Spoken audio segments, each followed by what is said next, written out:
Martin, good morning. Good morning. Good morning, Martin. Welcome to the Consumer Programme. Without mentioning any company names, tell us what's going on and let's see if we can help you. Away you go. It sounds such a silly issue, really, but I purchased two kitchens in August last year for just under £10,000, and all I really want is a copy of the invoice. So I've spoken to the builder's merchant that I purchased them through.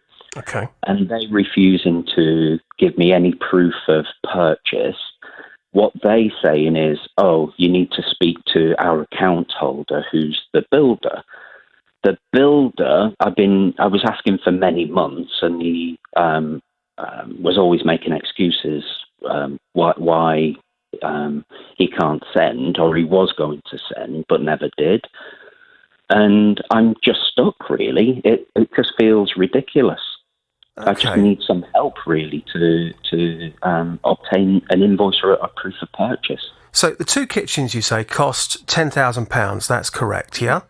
No, yeah, 9,586. 9,586. I've got to ask the question, if you've purchased these two kitchens yourself, why can't you get the proof? Because I can only presume that you've bought them through somebody else, yeah? I bought them direct with... I paid direct with a builder's merchant. Right. I was doing the builder a favour because of cash and his balance. And when I contacted the builder's merchant, I just paid via my credit card and paid them direct for the kitchens. And that was on your card? That was on my credit card, yes. So why can't they give you proof? Because if you bought it on your card, what's the issue? What they're saying to me now is... But what they say is our terms and conditions are clearly stated on our website. They say they can't deal with me because their customer is the account holder, which is the builder. Right. So I need to go through the builder. But it just feels a very strange one. The builder's not responding to me and won't provide the invoices. When I go back to them, they've actually contacted the account holder themselves. Right. But what they're saying is they can't tell me what was said because of GDPR for their account holder. I've got to ask the question, has something happened between you and the builder? Yes. So I've removed him from a job I had because of safety concerns I had. But that was quite recently. It certainly wasn't in the many months that since I purchased the kitchens and since I've been asking for proof of the invoice or a copy of the invoice. Yeah. So he's the customer, even though you've paid for it on your card. And when you phoned this builder, has he not returned any of your calls, or has he just said, sorry, you can't have it? What's happened there? He's just ignoring the calls, WhatsApp messages and emails. And tell us why it's so important for you to get this proof. So both kitchens were purchased for properties that was refurbishing.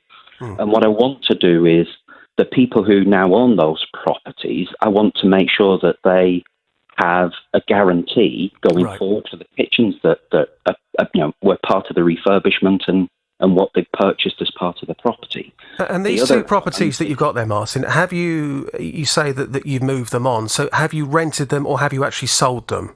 I've sold them on. You've sold them both. So you want to protect those people in those properties in case there is a problem with that kitchen by saying, here's the proof and here's the guarantee. And at the moment, you simply can't do that. Exactly. So I'm very happy with the kitchens, actually. I've got no problem with the quality and the delivery. It's really proof for them and making sure that they get the benefit of the guarantee. And obviously the other element is making sure that I've got proof of the payment myself, that I've made the payment. Right. And how frustrating have you found this whole experience of the builder not getting back to you and also the company as well saying, sorry, nothing we can do? How frustrating. How long has this been going on for now? oh, it's been going on for many months. I just keep going around in circles, really. But I'm not quite sure legally where I sit, but in my head, I've paid the builder's merchant. Yep. Their name appears on my credit card statement. Yeah. That's where my gut feel is the responsibility lies, and the builder piece is a bit of a red herring, really. And I just can't get anywhere, and I keep asking them to escalate this, because in terms of their process, if an account holder isn't paying them direct and they have a third party paying, then they need to make clear the terms and conditions. And from what they're saying is, you're not actually paying them, you're paying someone else for the kitchen. This sort of thing, as small as it may sound, can cause a lot of problems. I remember something similar happened to me about 10 years ago, and it took such a long time to get it sorted out, because when you've got a customer and then somebody else is paying the bill, it can get very, very confusing. Yes, and everyone's very helpful and everyone's understanding of the position, but no one's come up with a copy of an invoice or a proof of purchase. That's all I need, really. Well, look, what I'm going to do this afternoon, I will go away and I will phone this company. I just want to kind of manage your expectations, though, Martin, because if this is in their terms and conditions that they can only give these details to the customer, even though you paid for it, it's still the other builder who's on their records. That might be in their terms and conditions that they can't do that. So I just want to manage your expectations. I'll certainly go away. I'll have a word with them and say, look, this person, he's the person who paid for it. All he wants is the invoice, the proof of purchase. Is there anything we can do? And hopefully they'll say, yes, we can. But I just want to make you aware, just to kind of say, because I'm probably going to have the same sort of problems that you're having right now, but where they say, we've got to speak to the customer. You've had a problem with the customer. He's not talking to you, but we will certainly do our very best for you. Okay?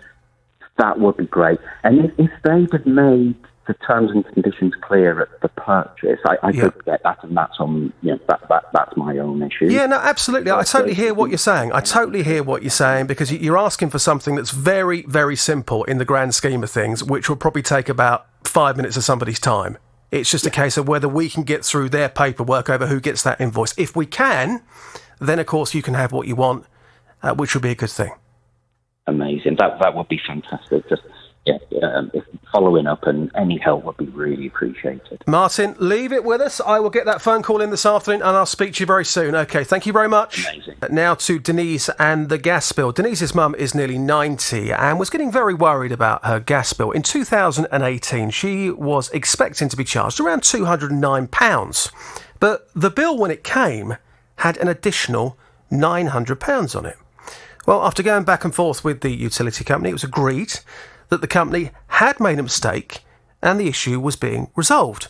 But then it all started all over again. Fast forward to 2021, she gets a letter the other week. Quick reminder that we need to receive your £969.81 gas bill payment by the 7th of November 2012.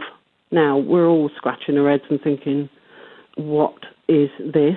Then she gets an overdue letter on the 5th of May for the same amount, and then she gets a debt collection letter on the 12th of May for the same amount.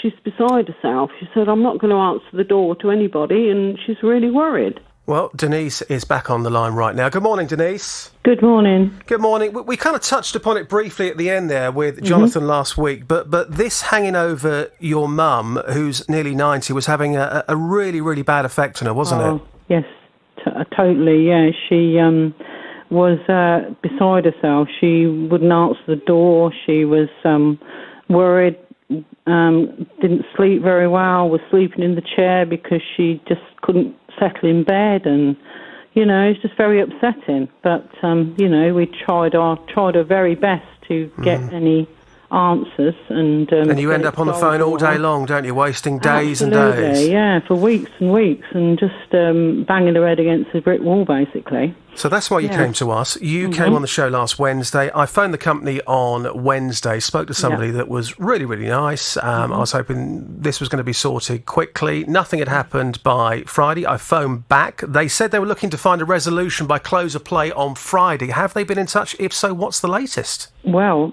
as you said, I spoke to you, I think, in the earlier Friday morning. No one had come back to us. So, and then about 2:00 in the afternoon, I had a lovely phone call from a Mr. Porter who admitted to say it was fully accept that was their error, and they had looked into it and they had wiped the debt totally. He said he reassures me it will never come back again. Fingers crossed. And both my mum's gas and electricity accounts have nothing to pay, and they've given her a goodwill gesture on top of her account to be taken off her next gas bill. So I phoned my mum and she was ecstatic. She said, that's a load off my mind. And then I spoke to her the next day and she said, it's the best night's sleep I've had for a long time. So win-win. How much was the goodwill gesture for? It was £75, but at the end of the day, I was just relieved to get it all done. So you're a happy bunny this morning, Denise. Very happy bunny. Very happy. Well, Absolutely. They have assured you it won't happen again. Just before I let you go, have they actually put that in writing to you? Yes, I've had an email. I got them to reiterate what they said to me on the phone, just to reassure us to keep it in the file. Hopefully we'll never have to use it again, but, I've got evidence, so there we go. Well, Denise, you've got that in writing. You're a happy bunny. Your mum is also delighted. You can now relax and enjoy the football this week, Denise, can't you? Oh, absolutely. We're going to give the company... I've done anything before, but now it's great. You can relax a bit. We're going to give the company the horn. Any other problems, you know exactly where we are. Thank you, Denise. Absolutely. Yes, thanks to everybody at Three Counties Radio. Couldn't have done it without you. Good morning, Justin. Good morning. Welcome to the show. Without mentioning any company names, please, tell us your problem and let's see what we can do for you. Away you go. Yeah, sure. Basically, I've been having problems with my electricity supplier.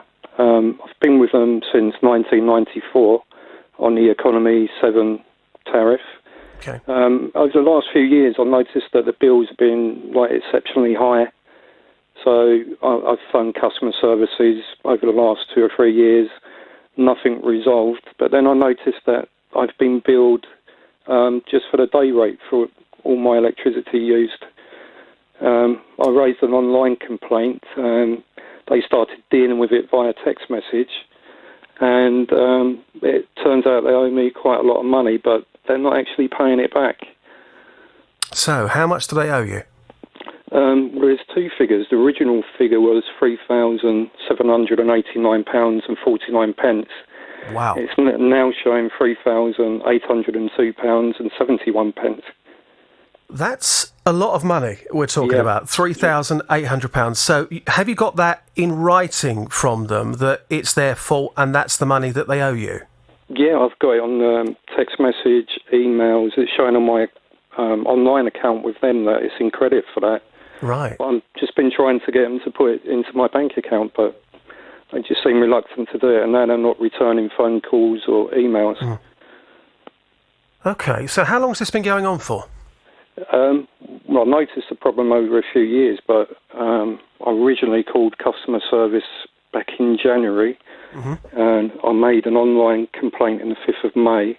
Right. And then I had to eventually email the managing director of the company, and that's when things started moving a bit.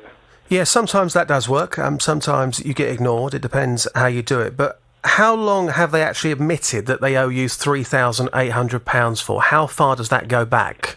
Well, the online bills go back as far as March 2017. So yeah, but when did they actually say to you, right, OK, Paul, we owe you £3,800. How can we get this back to you? How long have you actually been waiting for this money to come back to you for? Let's just look at the text, just bear with me. you're talking about around about the 12th of May. 12th of May. Yeah.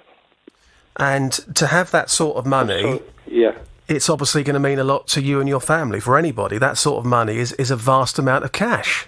Yeah, we've been deprived it over the years and had to go without to pay the higher than usual bills, and it's caused arguments. Like, have you put the dryer on during the day, and the kids been on the Xbox for too long, you know? So has it actually caused arguments between yourself and your partner about what's happened here? Yeah, saying, why are you using all this electricity? What are you doing in the day? You know? And you knew that something wasn't quite right, which is how you started investigating that. Yeah. I mean, I noticed that I submit the day and the night reading as usual, but I noticed on the emails it was showing the combined reading, but I didn't think anything of it because I'm submitting both readings. But then I looked into it further and saw that I was being billed just a day rate. And when you started investigating what was going on, I mean, how quickly did you realise that you weren't at fault here? How quickly did you realise that? It was around about January when I called them. Well, I did phone up with the bill, actually, going back to September. I noticed it then, and they said they put me back on the correct rate, and they used some of the money that they said they owed to pay the bill. But in the next bill, they was adding the money that they deducted back onto that bill. I mean, the fact is that they've admitted that they owe you this money. I'm slightly confused as to why they haven't paid you. Have they offered you a cheque or anything like that? Yeah, originally via text message, I offered a cheque, and I said, that's not really secure, I'd like it paid into my bank account. Yeah. I phoned the customer service to give my details, and they said I had to give a meter read, which wasn't due for over a month or two, and they deduct money that I've used out of the money that they owe me, which I think is wrong. Why would you have to do that? Exactly. I eventually gave my bank details, and it was sent to someone's card, part of the money, over £2,000, and it wasn't my card because they don't hold the details. So they've sent the money, well, some of it, to the wrong person? Yeah. Wow. They've recredited the amount. They then said the quickest way would be to set up a temporary direct debit. You get an email saying it's been set up, and 48 hours later to say it's been closed.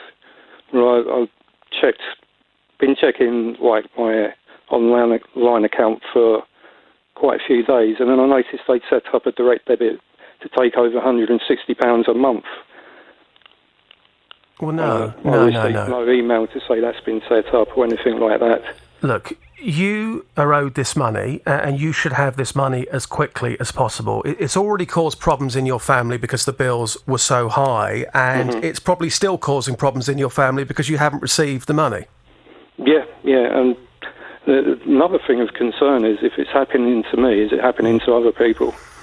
Possibly. I mean, it could just be a computer glitch. We kind of dealt with a similar case last week, which was a little bit like that. So look, what I'm going to do, I'm going to go and have a word with the company this afternoon, and I'm going to ask them what's going on. Because you're owed this amount of money. Why can't they just transfer it straight into your bank account? Job done. Because this is not your fault why this has happened. You're owed this money. Where's the money? Simple as that. Yeah, I've been, as I say, sending loads of emails. Now they're not returning loads of calls. emails, and then I bet when you phone the company, you can't get through to the right person. You're on the phone for hours and hours and hours, and you think to yourself, oh, you know, I just can't take any more of this. So frustrated. Hence why you called us. Yeah, I got my wife to phone them last Thursday, just in case it's just me they don't want to speak to. But we're recording all the phone calls and everything. We're polite. We're not losing our temper. No. And they're just not returning the calls. They sent an email that day saying that it's taking longer than expected to resolve the matter. It's just a matter of transferring the money to my bank account. It's not that difficult. It doesn't sound very difficult. Paul, I will investigate on your behalf this afternoon, and hopefully by the end of this week you'll be £3,800 richer. That's what I'm hoping for anyway. Yeah, thank you very much. Now to Linda and the skin tightening. After 3 caesareans, you might have heard this story last week, Linda had a tummy tuck in November 2018. But since then, she's lost some weight and she developed some loose skin around her stomach. Well, this time, she thought that she would try something a little less invasive. And after some research, she found that something was available at a nearby beauty salon. Basically, it's like an iron that gives off heat. She just said the treatment's very lovely, it's very pleasurable, it's not painful, which she was right, it wasn't. It was all of those things, it was fine. The last treatment, which I had June the 14th, she was halfway through, the therapist, and she actually said to me that she was very surprised. She's seen very little significant difference in the area. She said, my manager is in a meeting at the moment, but when she's gone, I will speak to her, possibly look at giving you more treatments or your money back. I didn't think I'd have a tummy of a 20-year-old, but I didn't think I'd be left with exactly the same and £810 lighter. I just don't think that they've been very fair or reasonable. It's a lot of money that Linda paid out here, over £800, and Linda is back on the JVS show right now. Good morning, Linda. Morning, Justin. Welcome back to the show. How are you Thank today? You. I'm all right, thank you. Loved football. Fantastic. Now, for those that missed the conversation last week, we heard a brief bit of it there. Just remind us exactly, if you don't mind, how this procedure actually works, because I've not come across it myself personally. No, it's just, there's a machine and she just basically puts some conductive gel on the area, and it's it's probably a 4-inch iron type thing, gives off a bit of heat. It just sort of gets in circular motions around the area of concern, and that each area she told me she can do for about 5 minutes because of, I presume, because of the heat. And then after that, there's a kind of little hammer action thing that goes over the area as well. I don't really know what that did. Again, stimulation, I presume. But that only lasted for a couple of minutes. And you wanted this treatment in the first place because you felt conscious about that part of your body, didn't you? Yeah, I'd had the mini tummy tuck, and I was really, really happy with the results. And then obviously, losing a bit of weight, regaining some loose skin, I just thought I've gone to all the trouble before.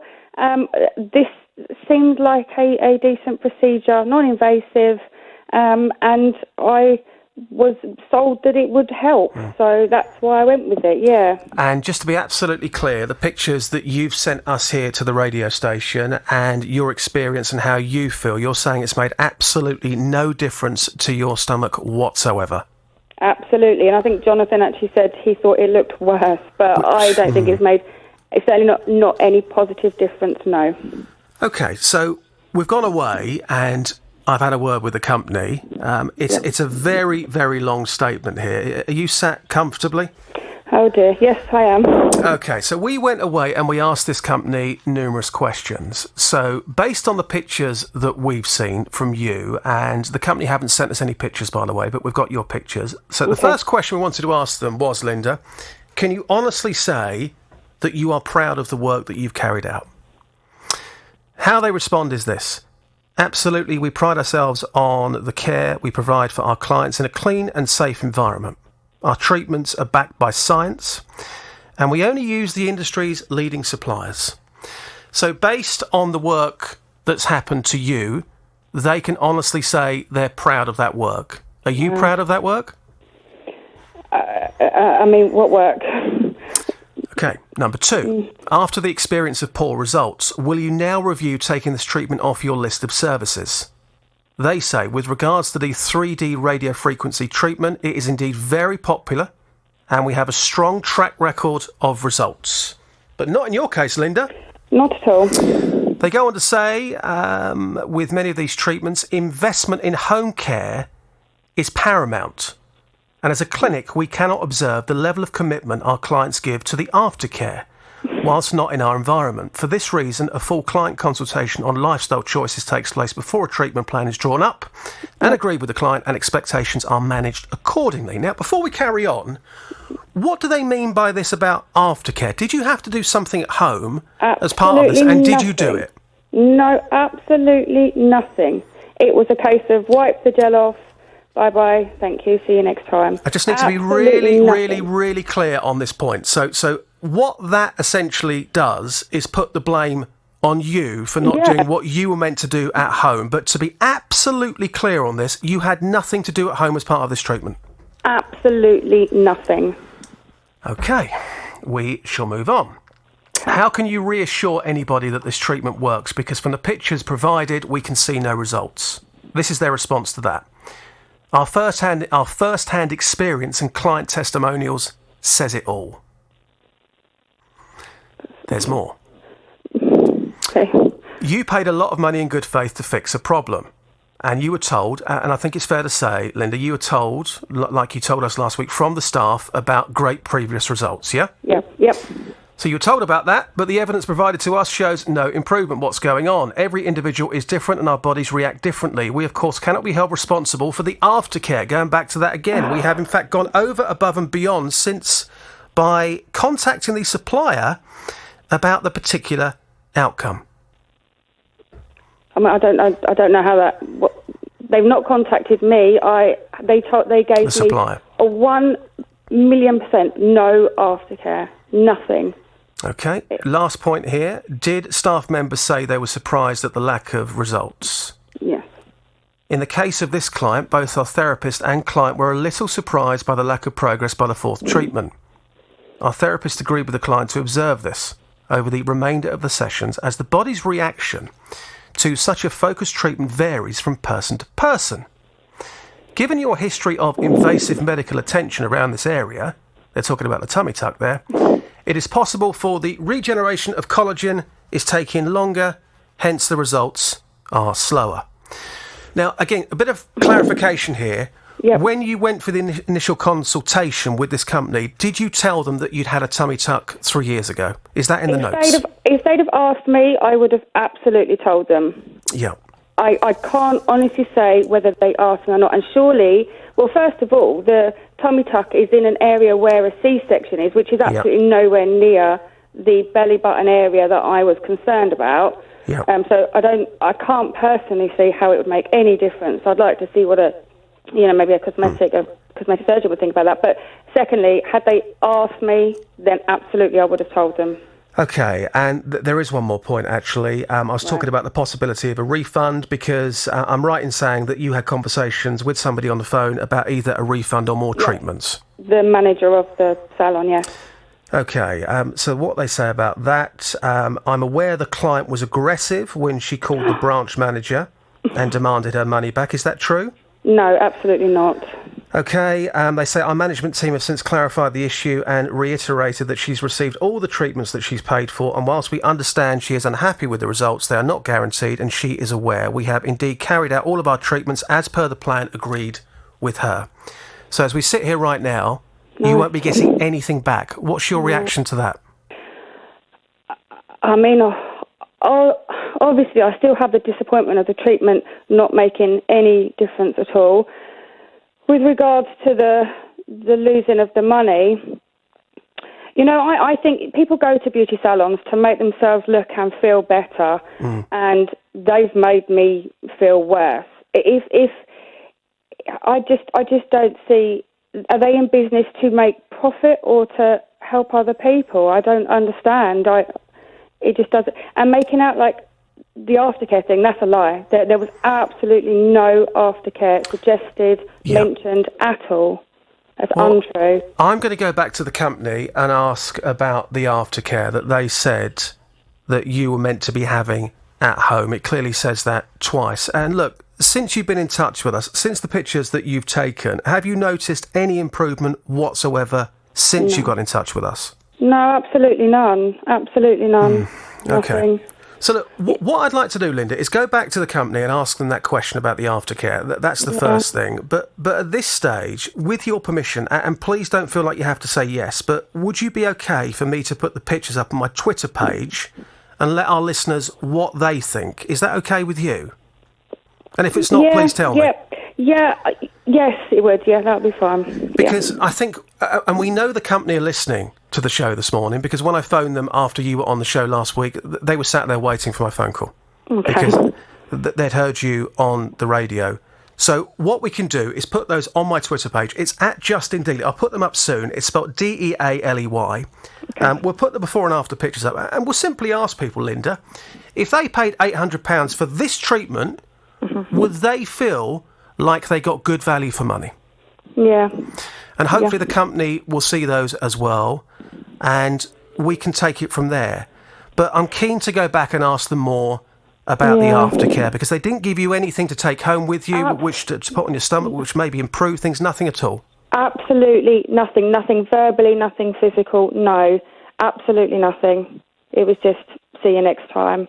I already had the dates booked in, so I knew exactly when I was coming next. So there was absolutely nothing. No. How does your husband feel about what's happened during this? Well, I mean, he's obviously disappointed for me because he knows I'm disappointed, but he's fuming. You know, we all work for the money, and these, you know, this is not a small amount of money, and it's just not acceptable on any level, really. Like I say, that you go to these places to make yourself feel and look better, and they've done the complete opposite, and I don't, you know, you just would think that they would be sympathetic. I understand it doesn't work every time, but surely on the basis that they can see has not done anything, they would be sympathetic to that, because, you know, that they cannot possibly say it's my fault. Cannot possibly say that. In this response, it also says about it's not guaranteed to work, and I've got about 30 seconds left here. So when you had conversations with the company, at any point did somebody say to you, look, I know you're going to spend £800, but just to let you know, this might not work. Did that conversation happen? Never happened. Absolutely not. They said, obviously, we can't guarantee what results you get, but you will get results. It's a fantastic treatment. So no guarantee of a specific result, but they said it would improve. Yes, 100%. And you feel it hasn't? I wouldn't have spent £810 if I hadn't been told that. I'm not made of money. Linda, leave it with us. I'm going to go back to the company this afternoon, and hopefully we'll talk to you later in the week, OK? Thanks. David is on the line. Good morning, David. Hi, Justin. David, thank you for coming on. So, no company names, please. Tell us what's happened to you, and let's see what we can do for you. Away you go. Yeah, my partner and I went on holiday in a UK destination, visited some coastal areas. One of them we went to, well, one of several. You have to pay a tariff. So what was happening was we got caught out before with the car being a long distance away, so we've taken photographs of the number plates of the car. Right. So they want the number plate put in because people transfer tickets over, basically. That's right, yes. Anyway, arrived at this car park. My partner said she'd go and pay the ticket. She walked off, paid the ticket, come back, put the ticket in the front of the car, and we spent a couple of hours on the beach, then went back to the got it was getting late, and went back to our rented accommodation. Well, anyway, we sounds got back, good. Yep. We got back home on the Saturday, and on the doorstep was a fine for £60 payable within 14 days, or £100 payable after that. But why? Because you've paid for the ticket and you've put that ticket in your car. Why? In there was a photograph of the car going into the car park and at such a time, and the car leaving the car park at something, I think, about 3 o'clock.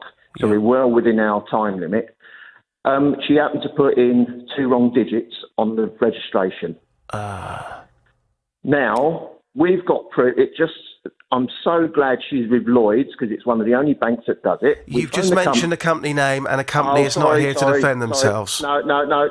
She's with a certain bank, and it's great that she's with this bank, because what they do, obviously, my account, you can see the payee or who you paid, but when you actually hit this paid account, it comes up with a photograph or Google Maps with the map where we parked and the actual ticket reader number. Right. So we have proof we paid it. So she phoned the company up and told them, they said, we don't care. You've got to pay your £60 fine. Yeah. She said, no, we paid the ticket. I'm so sorry. Yeah. I suffer from, she said, both my partner and I have got dyslexia. She said, I never had my reading glasses with me, so I just happened to put a digit in wrong. Yeah. You know how many? They said, well, we've checked all the cars and your car wasn't registered. So she said, well, you've checked all the cars. If there's only one car that wasn't right, that's obviously mine. And why would I be going all the way down to wherever we went to pay a ticket and what have you. And the woman said, well, what we can do, we can give you a discount for every digit you got wrong. Really? And I'm sorry. Yeah, sorry. I said to my partner, we're not paying it. And we haven't heard nothing yet. I've sent emails to them with all the evidence on it, and we still haven't heard nothing yet. But this was the first holiday, I've had for 3 years, and we were literally budgeting because the cost of the premises was going up and up over the weeks because of the COVID. And, so we budgeted, and to come home to that weren't very nice, really. No, absolutely. And to be fair, I actually know somebody else who has done exactly what you've done, and mistakes do happen. I'm intrigued to know, how much money did they give you off per digit then, if it was a £60 fine? They weren't going to say. She got very irate with my partner on the phone, and in the end, my partner just put the phone down on her. She said, I'm sorry, I can't talk to you when you're in that sort of mood. I'm not getting no sense out of you, and put the phone down. And we haven't heard from them since, and I've just been emailing them, and I haven't had a response yet. So, from their point of view, they've sent you the evidence that your car was in that car park at that time, and the registration of your vehicle wasn't registered on their system. But from your point of view, you can prove via your bank that you paid a fee for that specific car park on that specific date, so you have paid. You can prove that. Yes, we can. And it's not as if we're going to... we haven't lent the car out to anybody. We were on holiday down there. And how many days were you actually away for? A week, 7 days. So you're away for 7 days, and you would have gone to other car parks in that 7 days. I'm sure that other car parks had the same system. So the other car parks, you didn't make the same mistake. You put the numbers in correctly. Yeah, exactly. Why do you think the digits were put in incorrectly? Well, why do you think that happened if it didn't happen at any of the other car parks? Was there something which happened that day? A lot of it was really sunny. You couldn't see the machine digits on there and the printout when you actually hit the alphabetical lettering or the number. You couldn't exactly see it coming up on the screen, so it was quite hard to see. And I say my partner is very short, very long-sighted. Well, she's both actually, but she just had her long-distance glasses on. She'd never brought her reading glasses out with her because I was driving, so she didn't need them. And it just happened she had her card because I couldn't do anything with mine because we had a mishap at a fuel station where they deducted 3 lots of payments from me filling the car up, and it was all rejected. So my account was almost overdrawn, and I've had to wait 7 days for that to be put back in. So you've had quite an experience, haven't you? So she said, I'll go and do it. So, and it's just we photographed the number plate. So because we were getting it so many times, and it's just she's actually given codes to me, and she's typed them out, and I said, no, that's wrong because I've got I don't need reading glasses. Yeah. And she does. You get things wrong. Cars have bumpers, pencils have rubbers. That's why people make mistakes. Okay, well, I'll tell you what I can do, because there is, and we have covered this before, there is actually a responsibility on yourself, David, to ensure that you put the correct details in. You get that, don't you? Justin, I do. And I make sure it's a crux of mine, since a friend of mine parked up at a city centre one day, got a ticket, left it on his dashboard, the ticket blew out, and of course the guy come round, checked it, he hadn't had a ticket, but he actually had proof that he paid it at a certain time, and he was let off for that. But I always get a ticket. I will not risk not getting a ticket. Yeah, but it's happened, hasn't it? No, yeah, I know, and it's stupid, and it's really irate because I paid for it. I paid that ticket, and I paid over the time we were staying there, and I come home to a fine, or we come home to a fine. There was a situation here where I paid to park in our car park here, and I didn't have my pass in my car. It had fallen down, and I got a fine, and I went to the council, but I could prove to them that I was paying because I was paying direct debit.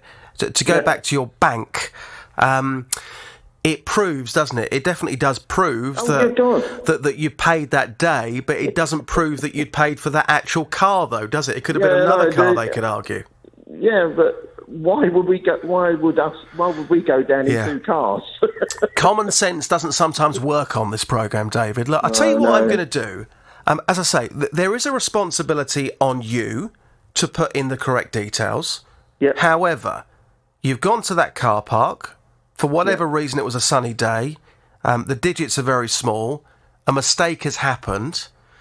I would like to put it out to our listeners before I take it any further and ask them what they think about this. How do you feel about that? Yeah, sure, go for it.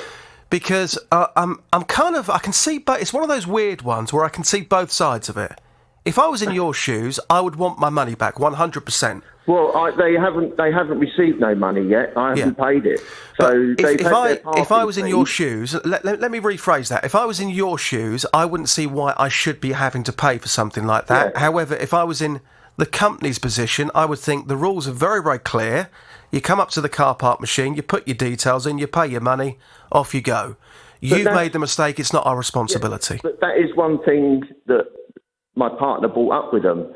She said, the actual woman said, we've looked at every registration that's gone in and out of that car park today, and your car wasn't registered. There was another car registered. It was a fault on the registration that they've got.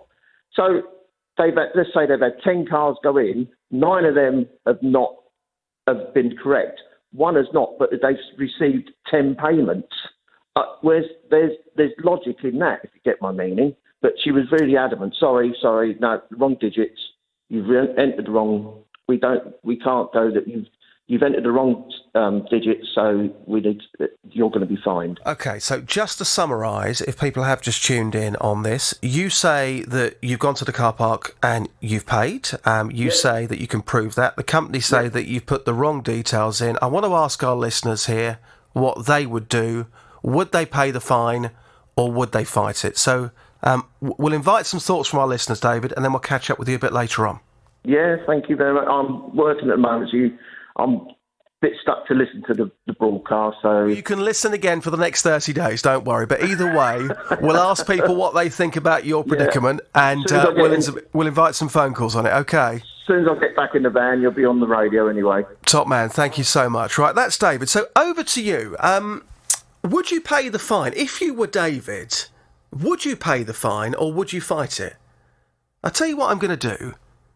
I'll invite your phone calls on this, and then based on your phone calls, I'll see what happens next, where I will take this story next. Asking you this morning on the programme, ultimately, yes, David has paid to pay in that car park, but he made a mistake.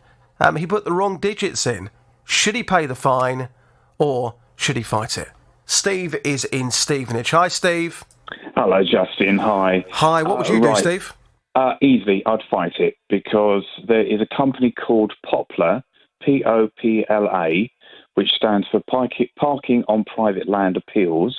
They are an ombudsman for parking companies, and they will investigate the claim.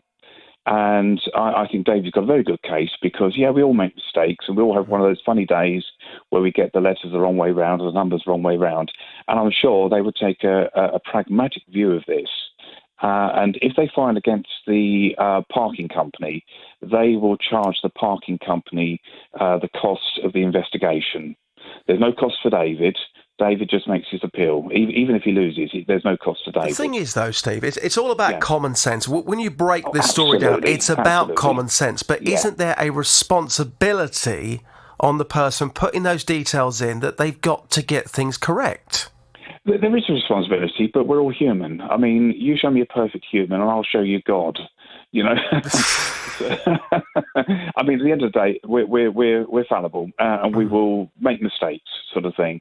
And it's about companies. I mean, what annoys me about a lot of parking companies is they are just not pragmatic about these things. They tend to be they tend to take the bullying approach. They've got no sense of customer service. It's a bit like with my wife some years ago when she parked in a disabled badge. Oh, we've lost him. Steve, thank you very much. That's Steve in Stevenage. Elaine has called in to have her say about this as well. Good morning, Elaine. Oh, good morning. Good morning. Thank you for calling in. So what would you do if you were David? How do you see this? Well, I wouldn't pay it either. I think it's wrong. I think I can't understand. They must have a credit. If he paid the money, they've got a credit somewhere. So if they're doing the books, they suddenly find they've got money and they can't attach it to a registration plate. Yep. This David has said it was him. So he sounds an honest guy. Why would he go to all that trouble if he wasn't right?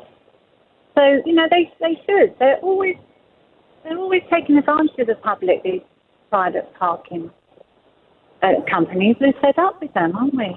OK, thank you very much. And David is in Hemel. Hi, David. Oh, good morning, Justin. Good morning, David. What's your thoughts on this?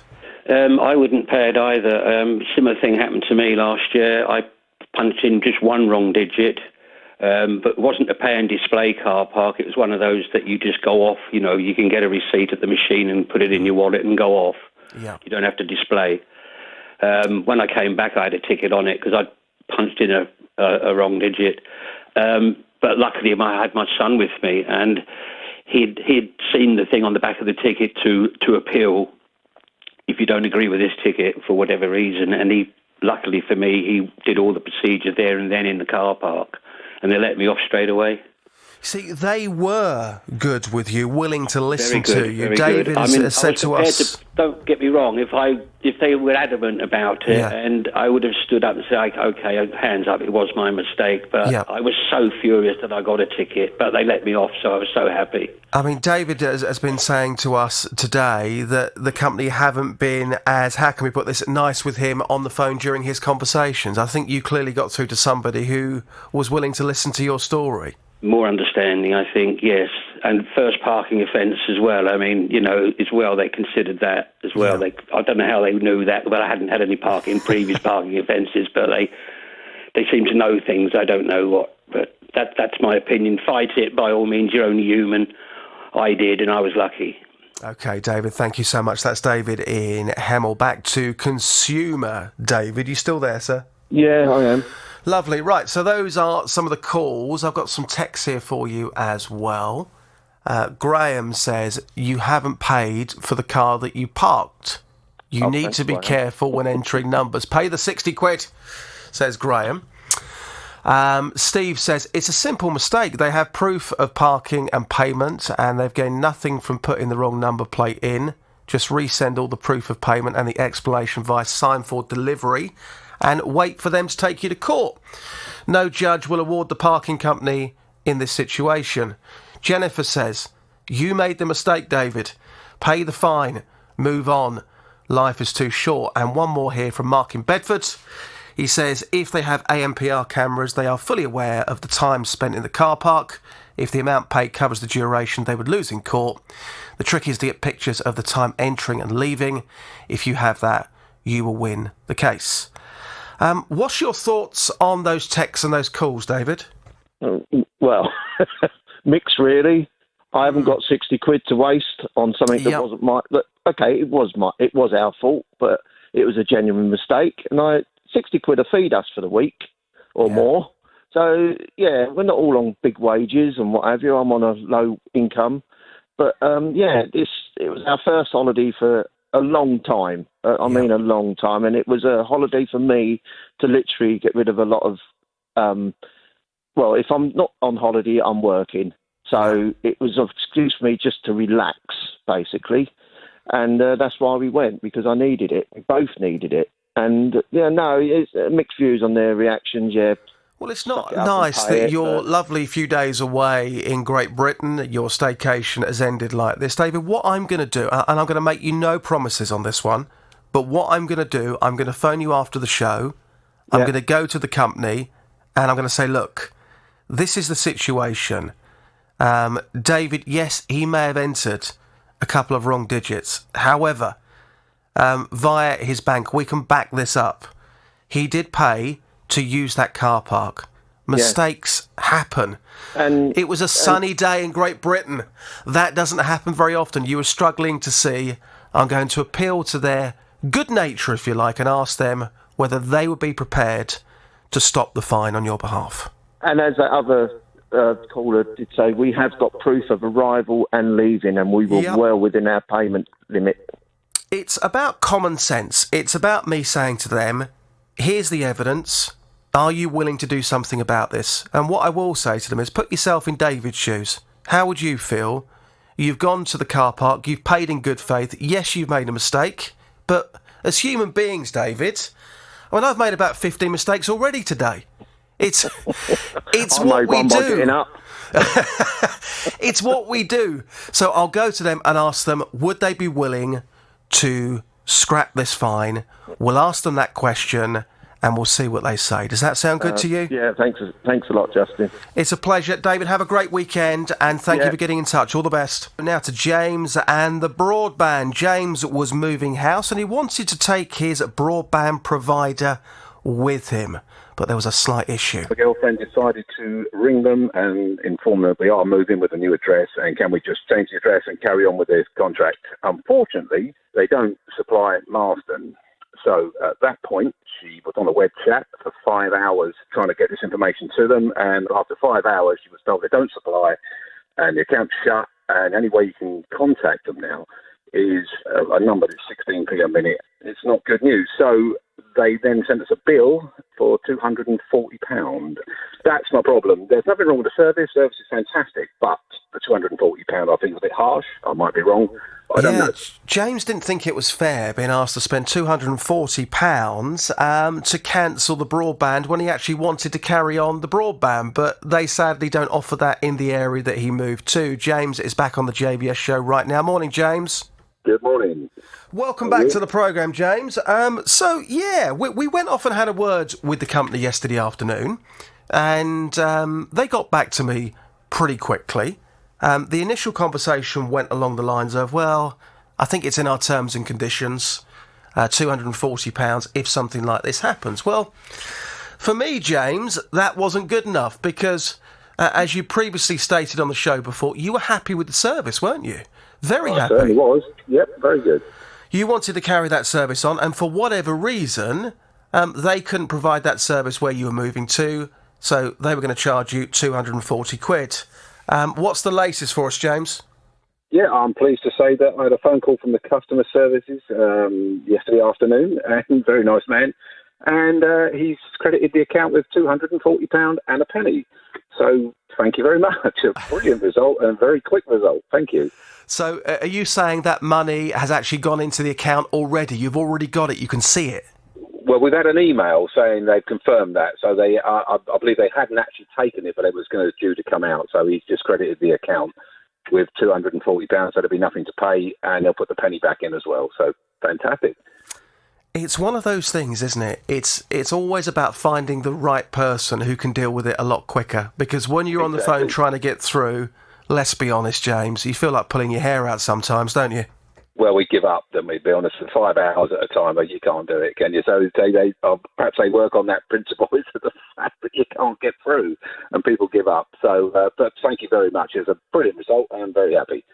You're a happy bunny, aren't you? I am a happy bunny, yes. Anything to win, I'd be even happy. Now to Linda and the skin tightening. After 3 C-sections, Linda had a tummy tuck in November 2018. But since then, she's lost some weight and she developed some loose skin around her stomach. And this time, well, she thought that she'd try and look for something less invasive.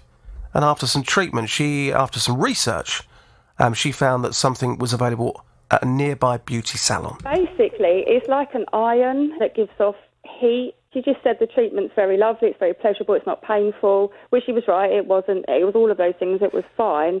The last treatment, which I had June the 14th, she was halfway through, the therapist, and she actually said to me that she was very surprised. She's seen very little significant difference in the area. She said, my manager is in a meeting at the moment, but when she's gone, I will speak to her, possibly look at giving you more treatments or your money back.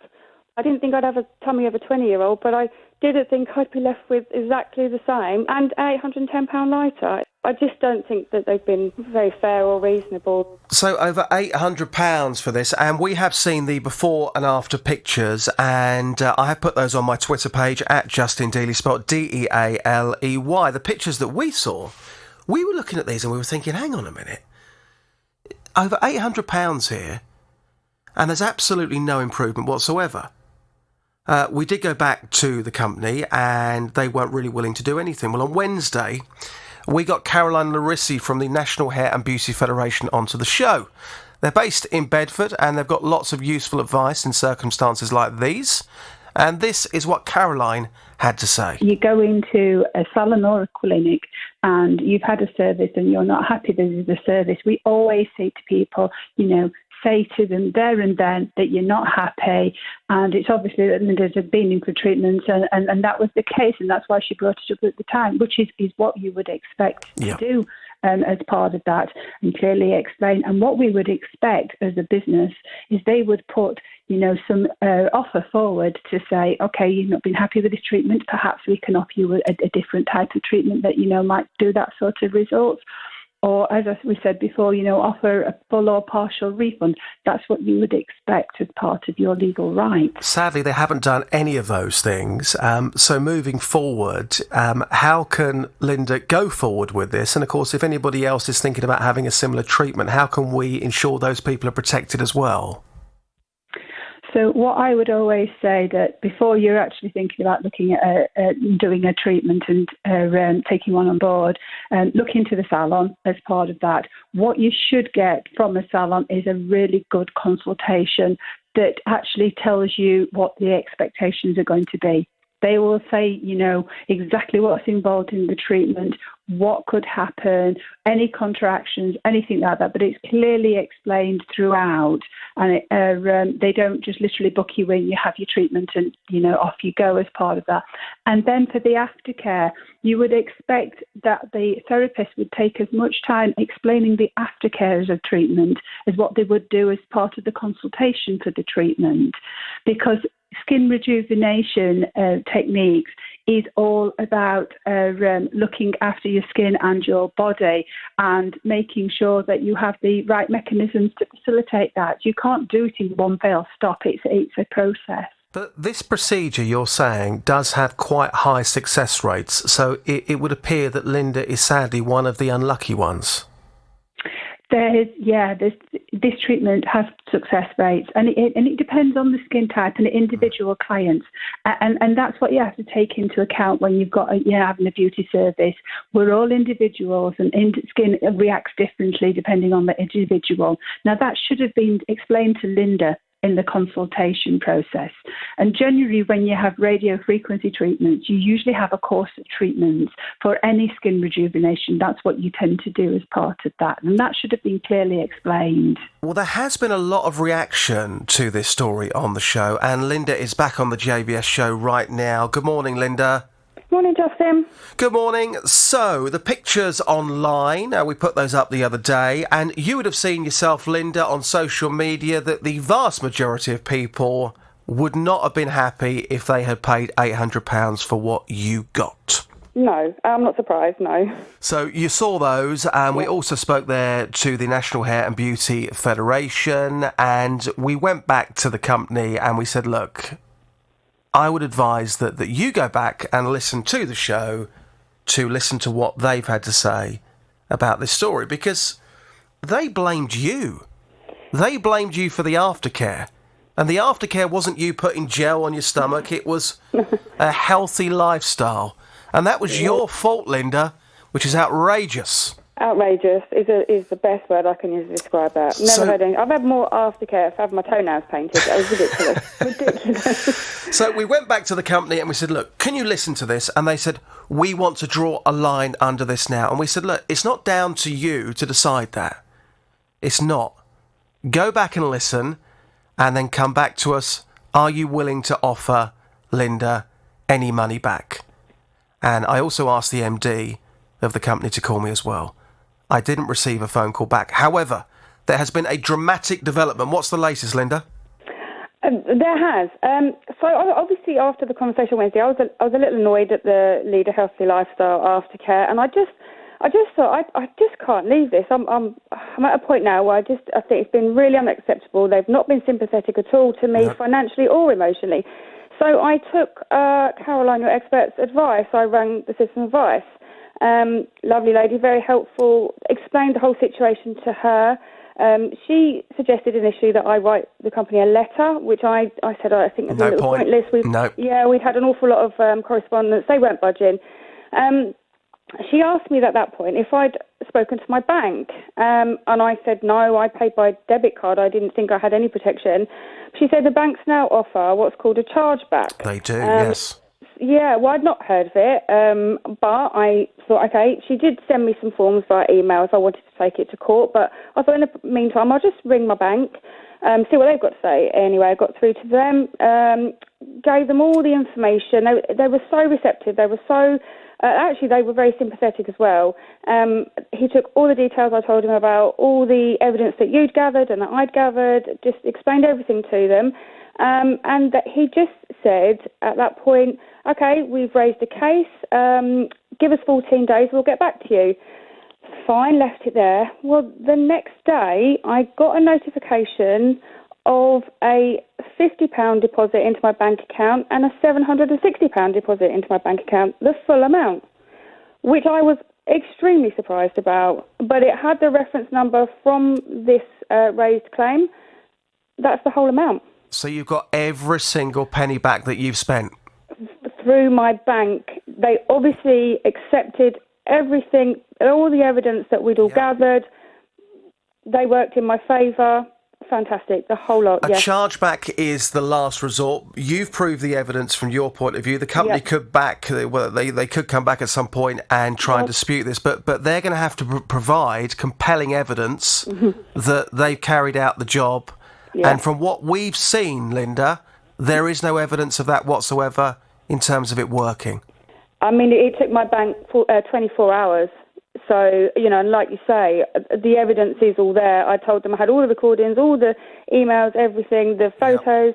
They didn't bat an eyelid. I was so surprised. I didn't even know it was a thing. The company weren't very sympathetic during our conversations. No. You've got all of that money back. How are you feeling at the moment, Linda? Well, I mean, obviously I'm disappointed about the treatment, blah, blah, blah. But to have the money back is just something that I didn't think was going to be a possibility, and I'm so grateful. I would not have gone that far without your knowledge and support, and I truly appreciate everything that you've all done. It's lovely, it's great. My husband's very happy. I bet he is. Well, look, that's what we're here for. So look, what I'm going to do on this occasion, I'm going to play the horn, not for the company, but I'm going to play the horn for you, Linda. Linda getting all that money back, all £800 worth. Now to Paul and the energy supplier. Paul has been with the same company since 1994, and over the last few years it became clear that it was costing him more and more money. I noticed that I've been billed just for the day rate for all my electricity used. They started dealing with it via text message, and turns out they owe me quite a lot of money, £3,802.71, but they're not actually paying it back. We've been deprived it over the years and had to go without to pay the higher than usual bills, and it's caused arguments, like have you put the dryer on during the day and the kids being on the Xbox too long, Why are you using all this electricity? What are you doing in the day? Well, the company have told him that they would pay him back, but it took about 7 weeks. He was still waiting. What on earth has been going on? Paul is back on the JBS show right now. Good morning, Paul. Good morning, Justin. Good morning. So we went off and we had a word with the company earlier in the week. They assured me that you would be paid nearly £4,000 before the end of this week. What's the very latest for us, Paul? Yeah, it's all in my account now, and there's £20 on my online account as well, which can go towards the next bill. So you've got all your cash. How are you feeling then, Paul? Oh, over the moon. It's just been so long waiting for it, and I just kicked myself for not noticing that I've been overbilled in the first place for so long, really. Well, you've got it all back, and let me ask you this question on a Friday as well. The weekend coming up, you've got nearly $4,000 in your bank account. Where's that money going, Paul? Don't know yet. We need a new cooker, so we need to get that. I mean, to take the family out for a meal, treat them, enjoy life. I'm going to have to go out for a meal as well, yeah. I mean, that's a lot of money. Look, Paul, I'm so pleased the company have done what they said they were going to do weeks ago. Now to Sandra and the car wash. Sandra recently had her car washed by hand while she was sat in the car, and to her horror, something happened that she was not expecting. They've got a bottle with the washing fluid in it. And that actually flew off the jet wash, so at force, and hit my bonnet. I stayed in the car. They washed the car. He came up to my window and said, "Oh, it's just a plastic bottle, it's fine." When they'd finished, I didn't go anywhere, just took my seatbelt off, got out the car, and then he said, "Oh, well, there is actually a dent." He'd seen everything that had happened, and he came over and said he was the manager and that he would sort it. I needed to get a quote from my garage. It's coming up between sort of 120, £550, and now I've kind of lost contact with them. They sort of were going to sort it, and they're just not contacting me now. Well, this case took a very interesting turn this week. I was having a conversation with the man who runs the car wash. He said, "Do you mind holding on for a minute?" I said, "Yep, sure." And then suddenly, out of nowhere, Sandra appears on the call. He put me on mute so I couldn't interact. I was listening to a phone call between the company and the consumer. It was quite a heated conversation on his part. Here's some of what happened as I tried to get a resolution. Are you willing to pay the £480 so we can bring this to a resolution? Why you said 480? Why you said £400? Are you willing to pay that money or not? Why you don't answer what I was asking you? I'm asking you the question, sir.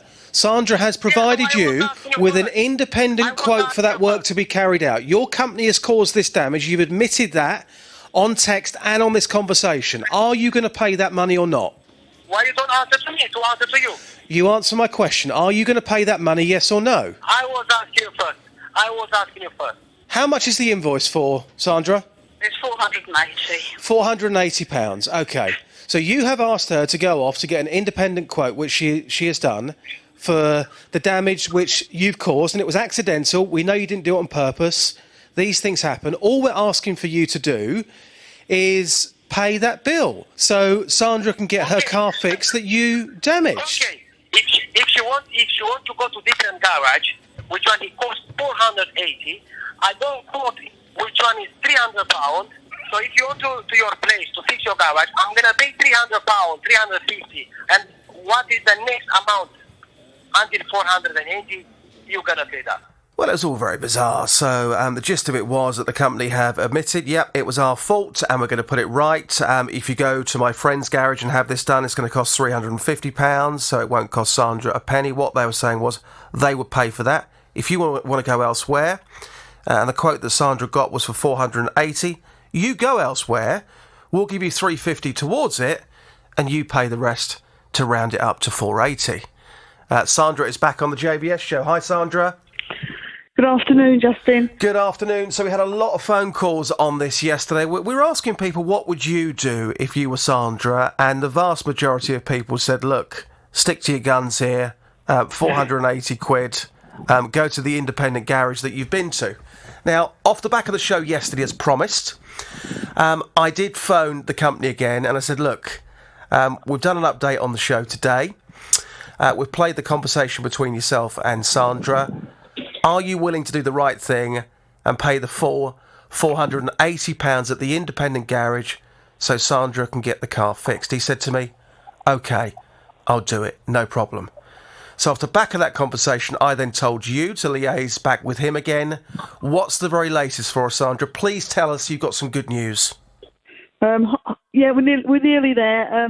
I phoned him yesterday, and he basically said that he would pay the full amount. So he's paying it direct. He said he was going to do it this morning, so I'm just waiting for that confirmation that it's gone in. So I'm sure that he will pay it. At the moment, just waiting for that confirmation that that's been paid.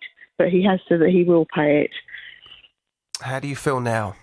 Oh, so much better. And so I think all the listeners' comments, yesterday, and I can't really thank the team and yourself for all your help and support with it, really. Well, it's what we're here for. So look, what I'm going to do for the time being, Sandra, I'm going to give the company this. Half the horn. Jonathan is back next week. As soon as that money hits your account and your car is fixed, the company will then get the full horn. Does that sound good? Yeah, that sounds, yeah. Because I know that this has caused you a lot of stress and anxiety, but I think at the moment, going into the weekend, you certainly sound a lot more relaxed compared to yesterday. Definitely, yeah. It's been quite difficult, hasn't it? But no, I can't thank you enough for all your help. It's a pleasure. I'm going to pass this back to Jonathan. I'll be listening next week and the week after, so I'm hoping that you'll be back on the show and your car is fixed. Right, now to Kerry and the mobile phone. Kerry says that she got a call from a third-party company offering her a new mobile phone contract, but when the phone arrived and the contract arrived, she thought, oh no. What have I done? It was going to cost her a lot more than she thought, £54 a month for an old model. So she got straight back in touch with the company. I thought, right, looking at the price I would have, quoted to pay, I thought I've been had over here. So I've got a calling off period. I emailed them within 2 days to say, I don't wish to take this contract out with yourselves. And they've basically said that it's a business-to-business contract and I have no calling off period. So if I wish to, exit the contract, then it's going to cost me up to £600. Yes, very quickly, Kerry realised this was not the right contract for her, and as you heard there, she tried to get out of it, and the company was saying it was going to cost hundreds of pounds. It was a bit of a nightmare. Kerry is back on the JVS show right now. Morning, Kerry. Morning. Morning. This is completely out of character for you, isn't it, to sign up to something off the back of a cold call? Why this time? What got you, Kerry? Really out of character. I finished work, I was sitting down, my phone battery wasn't great. My husband had been going on about me getting a new contract, and they just phoned me at the right time, basically. So we went off and had a word with the company, and we said, look, Kerry let you know very, very quickly this wasn't the right deal for her. She feels like she was missold. We were hoping to get you out of that contract. The company went back to you a couple of days ago. What did they say to you? So, as a gesture of goodwill, they had waived their other fees and said that they would allow me to, exit the contract for £200. And also, I was legally entitled to leave the contract. Yeah, I could leave, but I still had to pay £200. And that money was for an admin fee, wasn't it? So they felt that was fair because they'd set up the contract, they were going to get you out of the contract, and that £200 was purely an admin fee. Yeah. However, I didn't think that was right, Kerry. So what I did yesterday afternoon, I went back to the company and we had a very frank discussion about this. And I said, look, I know you're saying that you feel that that admin fee is correct because of all the work that you put into this. However, I'm appealing to your goodwill, if you like, on this occasion to drop the admin fee on the basis that on the show today, I remind listeners that if you do get a call about your mobile phone from a third-party company, that you check again that this is the right deal for you. So I understand the company have been back in touch with you off the back of our conversation yesterday afternoon. What's the very latest for us? I then got a call yesterday from one of the high management, and she said, fantastic news, Kerry, we've waived everything apart from your airtime you use. You won't have to pay a single penny. But just moving forward, just hope it's been a lesson that you've learned in taking out over the phone contract. Yep. And you won't get caught next time. So you have been released from that contract and it won't cost you a penny. Are you a happy bunny? So happy. Really happy. I can't thank you guys enough. Kerry, thank you very much. If you have any other problems, you know where we are, and have a good weekend. All the very best. Now to Andrew and the summer house. Andrew purchased a summer house. He paid £990 for a 7x7 feet summer house, which included an upgrade for the type of glass used. But on the day of delivery, well, his wife phoned to get a better idea of when it would arrive, but got some information that she wasn't expecting. During the discussion, they said they hadn't got the toughened glass, but they could supply standard glass. So he said, OK, we'd go for the standard glass. I think by the time the driver got here, they'd already refunded us the difference in glass, which was fantastic, yep. So the summer house arrived, the delivery driver was very good, he put it where I wanted it, and he said, well, the glass is a bit dirty. I'd got a local builder that was helping, so he came round the following week, and we started putting it together, and then we got to the glass. It wasn't actually dirty. We think the glass had been sitting there for a long, long time. In between each pane of glass was paper. Over time, the paper had dissolved, and then all the salts had got into the glass. And I thought, I'll be able to clean it. But it turns out you can't. Well, Andrew wasn't happy about this. The company came back and replaced the glass, but Andrew says the new glass is fuzzy and it's still not right. Andrew is back on the JVS show right now. Hi, Andrew. Oh, hello, Justin. Hello there. So, look, we've been off to have a word with the company. They did say to you that they would offer you a full refund if you wanted it. They would come to your house, they would dismantle it and take it away. You can move on, or you can go and get different glass. They would pay for that, but you'd have to pay for somebody to fit it. So what would you like us to do moving forward? Okay, it's a tricky one because we're going to lose out either way. Yeah. Because 60 panes of glass, each one is individually fixed in with the beading and the nails, but behind that there's silicone so that water doesn't get in. So they don't come out, and I think they knew that. They struggled with it last time, which is why they changed the windows and the doors before when they came to replace the glass. So if we tried to get the glass out, there's going to be all sorts of damage, and the beading is really soft wood, that splits.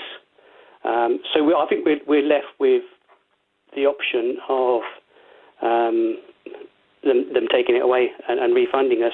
You're going to go for the refund. And in previous conversations that you've had with this company, have they even mentioned that word refund to you before? They haven't at all, no. The other thing is we're going to be quite a bit out of pocket, even with the refund, because we paid out for the base, which is a bespoke base to fit that summer house, and then the installation cost as well, and the cost of the paint because we painted some of it. So the refund is that's great. We're not back at square one. We're we've paid out over almost £500. Well, look, what I can do, I can certainly bring that up with them as well and see what they've got to say. It certainly sounds like a refund and potentially some more off the back of it might suit you, and you can just put this all behind you and go and buy something that really suits you and your family. Yeah, because if we bought another one from another supplier, it's the same model. They've gone up now. It's good that it's being resolved, but it's not the resolution that I would have liked. Okay, well, it's certainly better than having something in your garden, which is not ideal, and you're not going to get anything back for it as well. Before I let you go, did you say that you've painted it? We painted the inside and the back. I mean, that might affect a refund, but look. Oh no, they know. They know because when they came with the replacement windows. They said, don't paint the windows. So I think they intend to reuse them. But I have actually painted one window when it came, but not the doors and the other window. Okay, well, I'm going to go back to the company on your behalf. I'm going to relay that information. We're going to try and find some sort of resolution by the end of next week, and we can go from there, okay? That's great.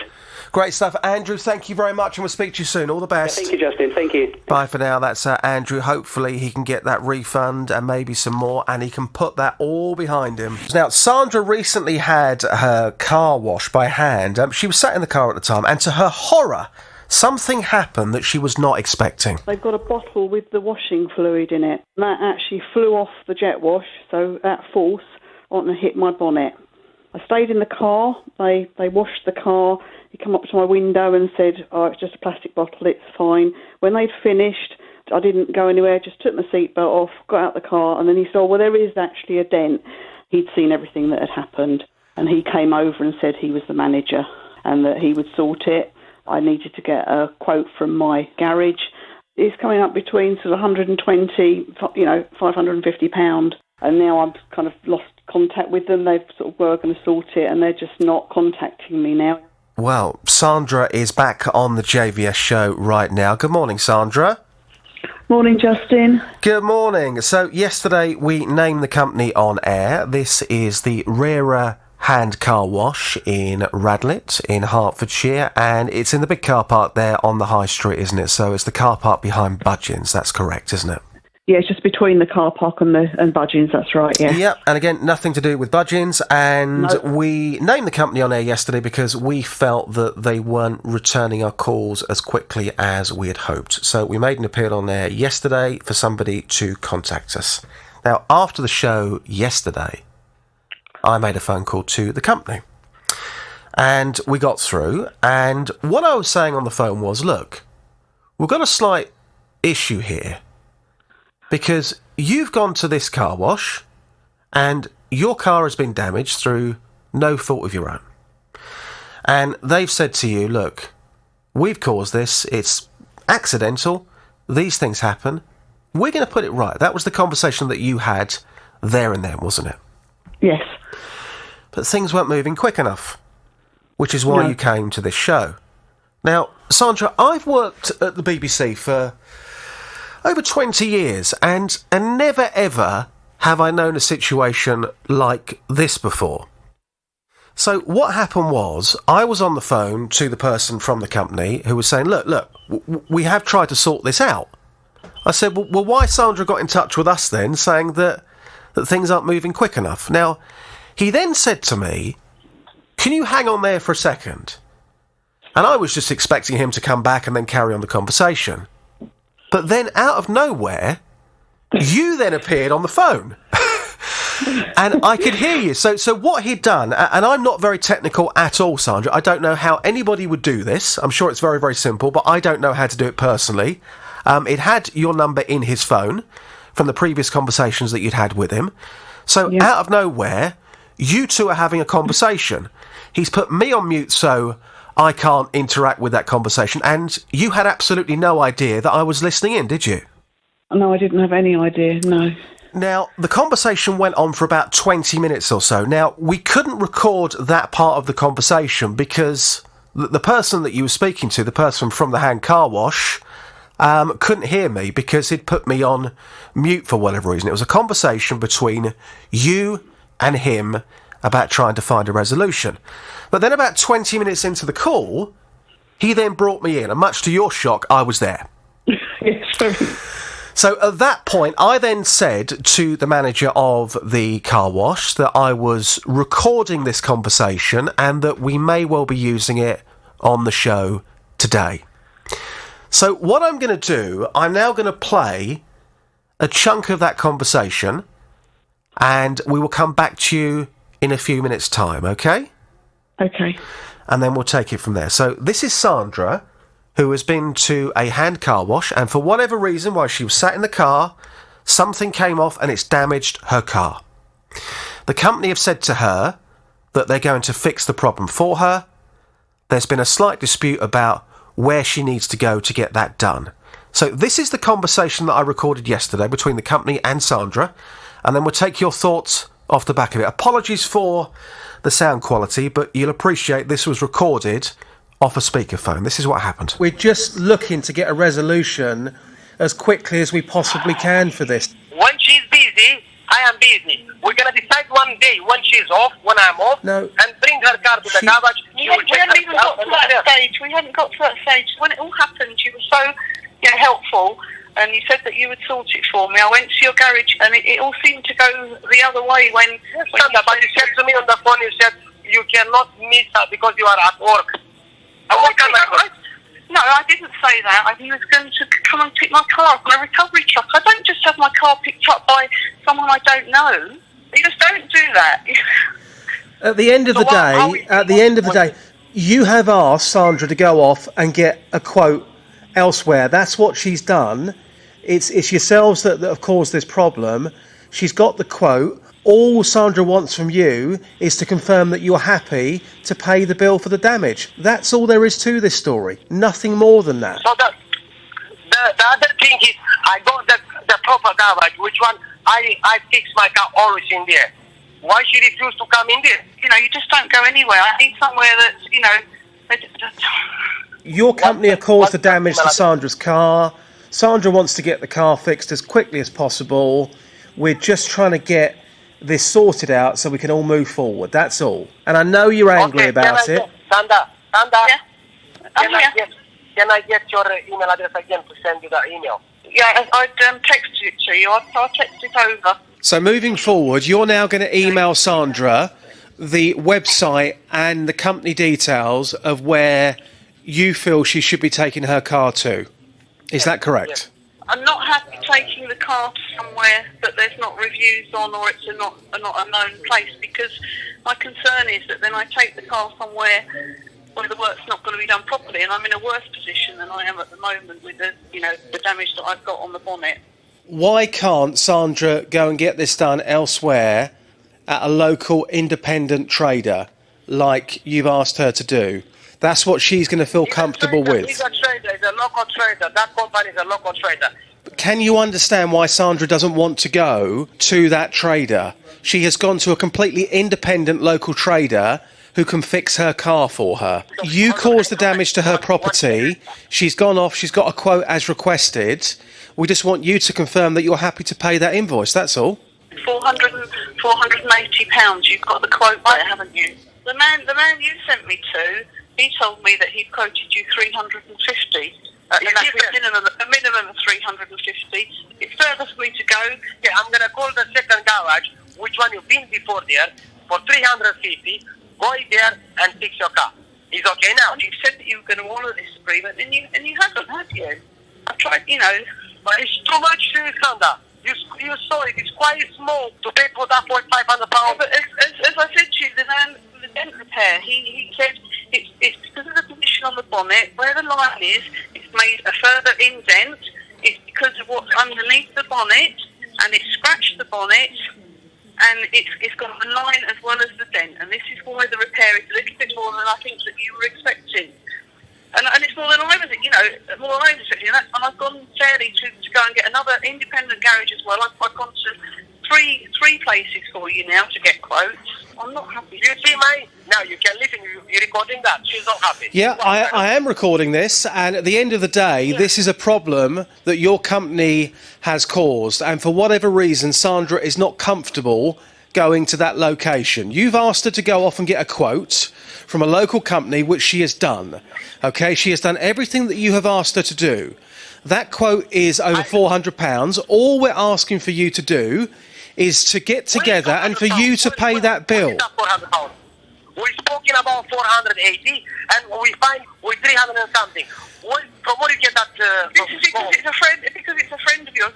He said to me it was a minimum of 350. Okay, you said when I said to you, and the reason I've lost the confidence in the garage, when I went over there, he was fine. I mean, it was 2 days. But then when I spoke to you, you're saying, no, it's only going to take a couple of hours. And that's when everything changed. And I've just lost confidence in what you're saying to me. I think there's quite a few figures going around, isn't there, at the moment? Are you willing to pay the £480 so we can bring this to a resolution? Why you said 480? Why you said £400? Are you willing to pay that money or not? Why you don't answer what I was asking you? I'm asking you the question, sir. Sandra has provided you with an independent quote for that work to be carried out. Your company has caused this damage. You've admitted that on text and on this conversation. Are you going to pay that money or not?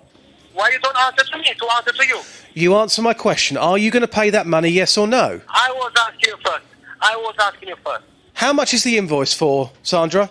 It's £480. £480. Okay.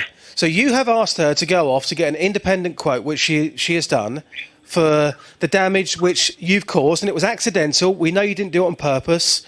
These things happen. All we're asking for you to do is pay that bill so Sandra can get her car fixed that you damaged. Okay. If you want to go to different garage, which one it costs 480, I don't quote which one is £300. So if you want to your place to fix your garage, I'm gonna pay £300, 350. And what is the next amount until 480? You're gonna pay that because you don't feel good in this side. I got people to repair your car. If you know garage in your side and it's more than that, you can find with £1,000.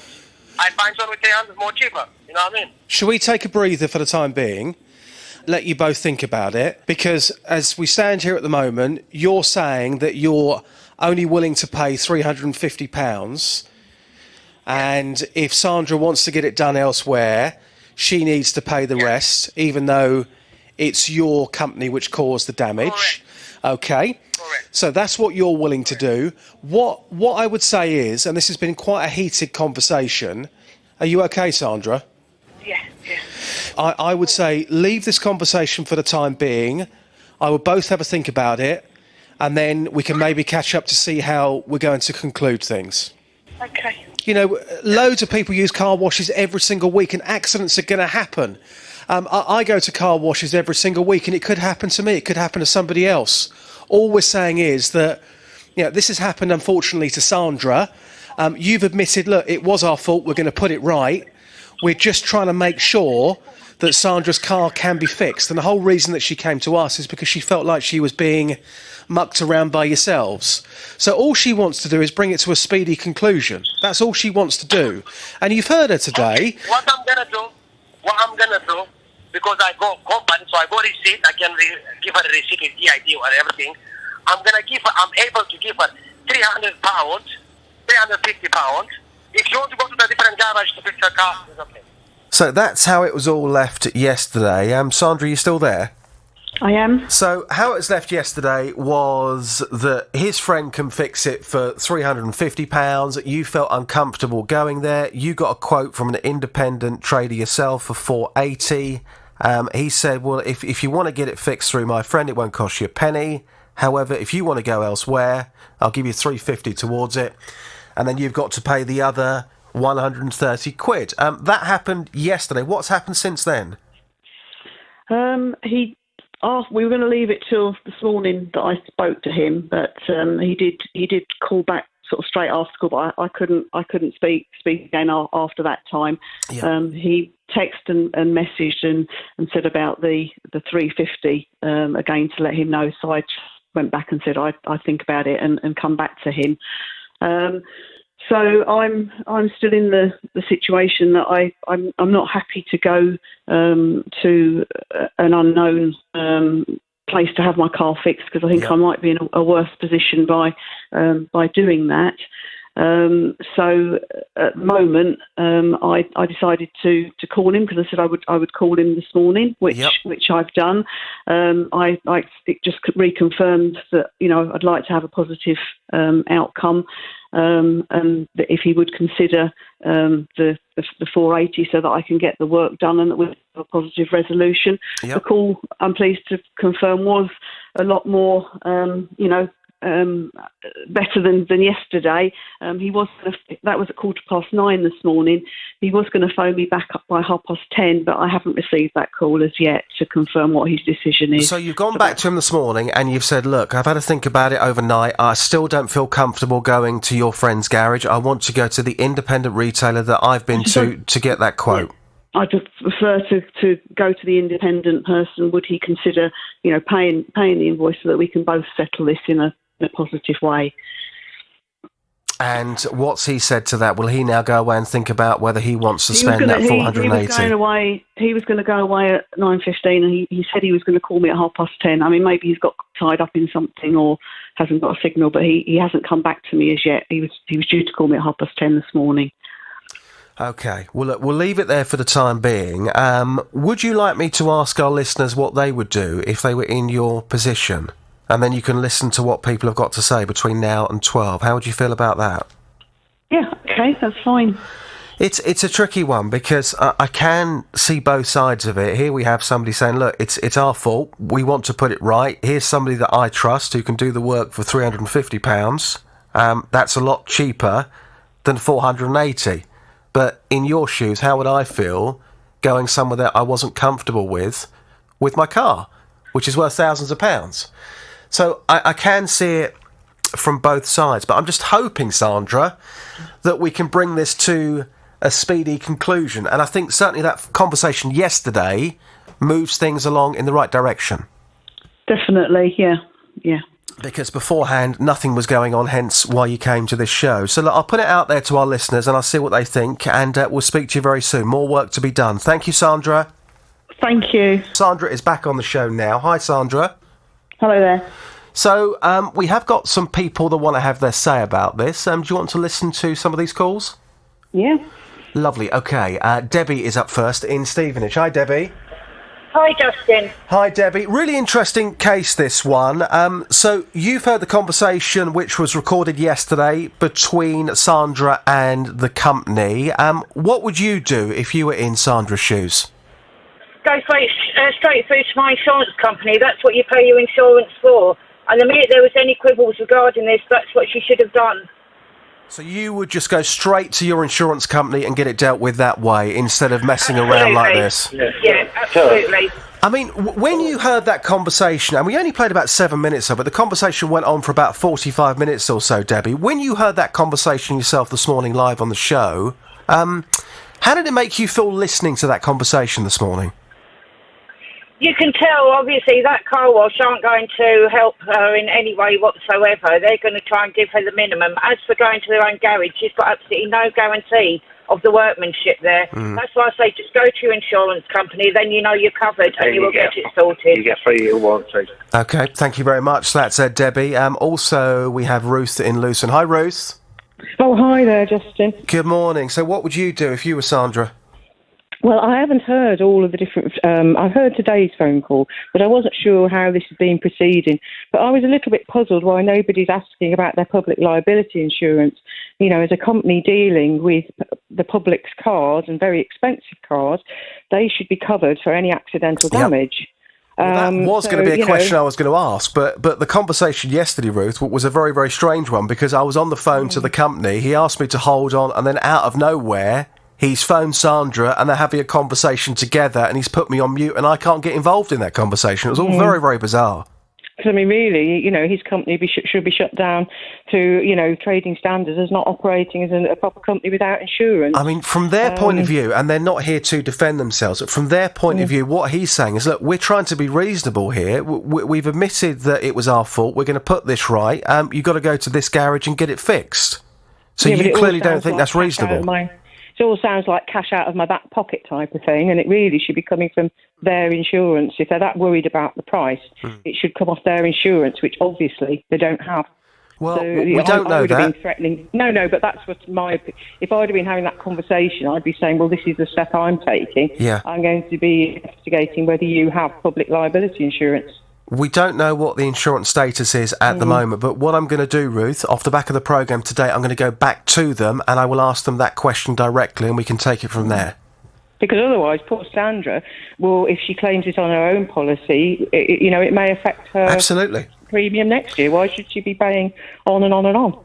Yep, I totally agree with that. Thank you, Ruth. And Sandra, we've had quite a few texts as well that have come through about this. Let me read you some of these. So this is Lynn in Bedford, who says Sandra needs to contact her car insurance. That's what it's there for. But, as previously mentioned, if you make an insurance that way, your premium could go up. And this is not your fault. You haven't caused this damage yourself. So why should you do that? Yeah, and as we kind of said, you know, at this time, it would have been a smaller amount as well, and I was hoping that as well, to be honest. OK, Mark in Bedford reiterates what some of our other callers have said. Justin, ask for his public liability insurance and then get it fixed. You've had many conversations with this company. Have you ever asked them yourself about public liability insurance? We kind of had I wouldn't have said about the insurance, but he did imply, I'm sure, when it first happened, that they had got liability.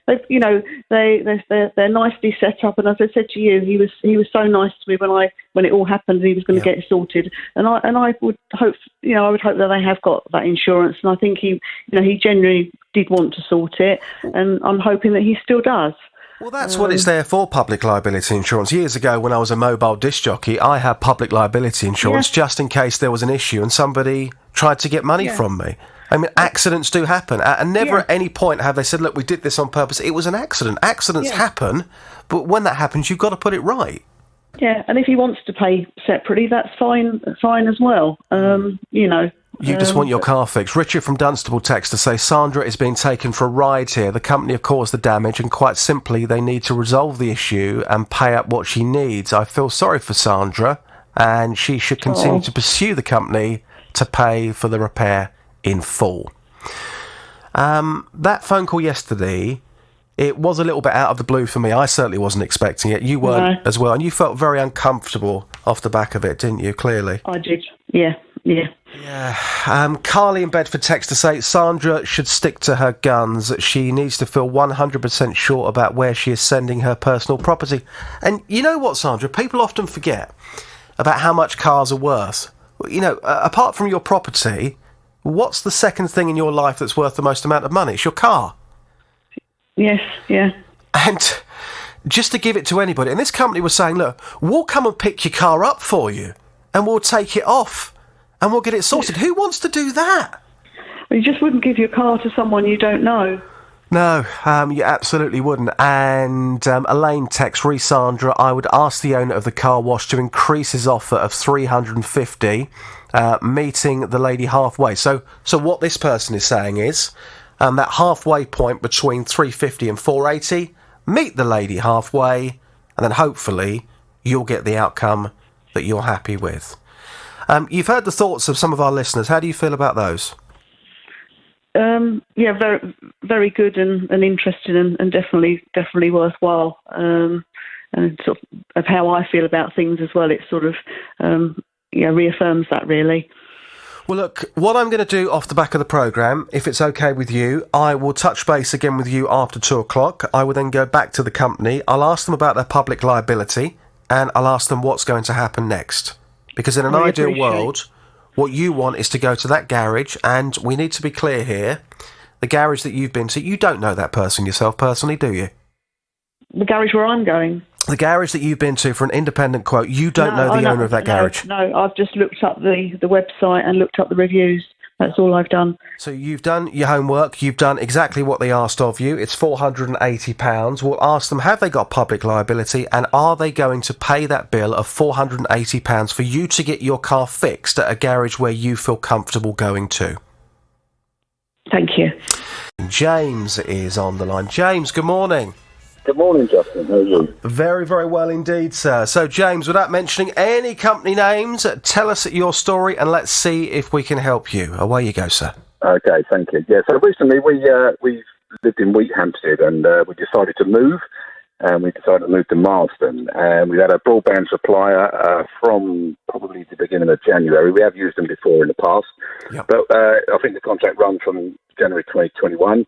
And we decided to move to Marston, so my girlfriend decided to ring them and inform them we are moving with a new address, and can we just change the address and carry on with the contract. Unfortunately, they don't supply Marston, so at that point she was on a web chat for 5 hours trying to get this information to them, and they said, okay, well, we don't supply the contract's now void or closed, and the account is no longer. So after 5 hours, she was told they don't supply, and the account's shut. And the only way you can contact them now is through a number that's 16p a minute. And after 5 hours of that, probably it's not good news. So they then sent us a bill for £240, and we have no way of contacting them except for that very expensive phone line.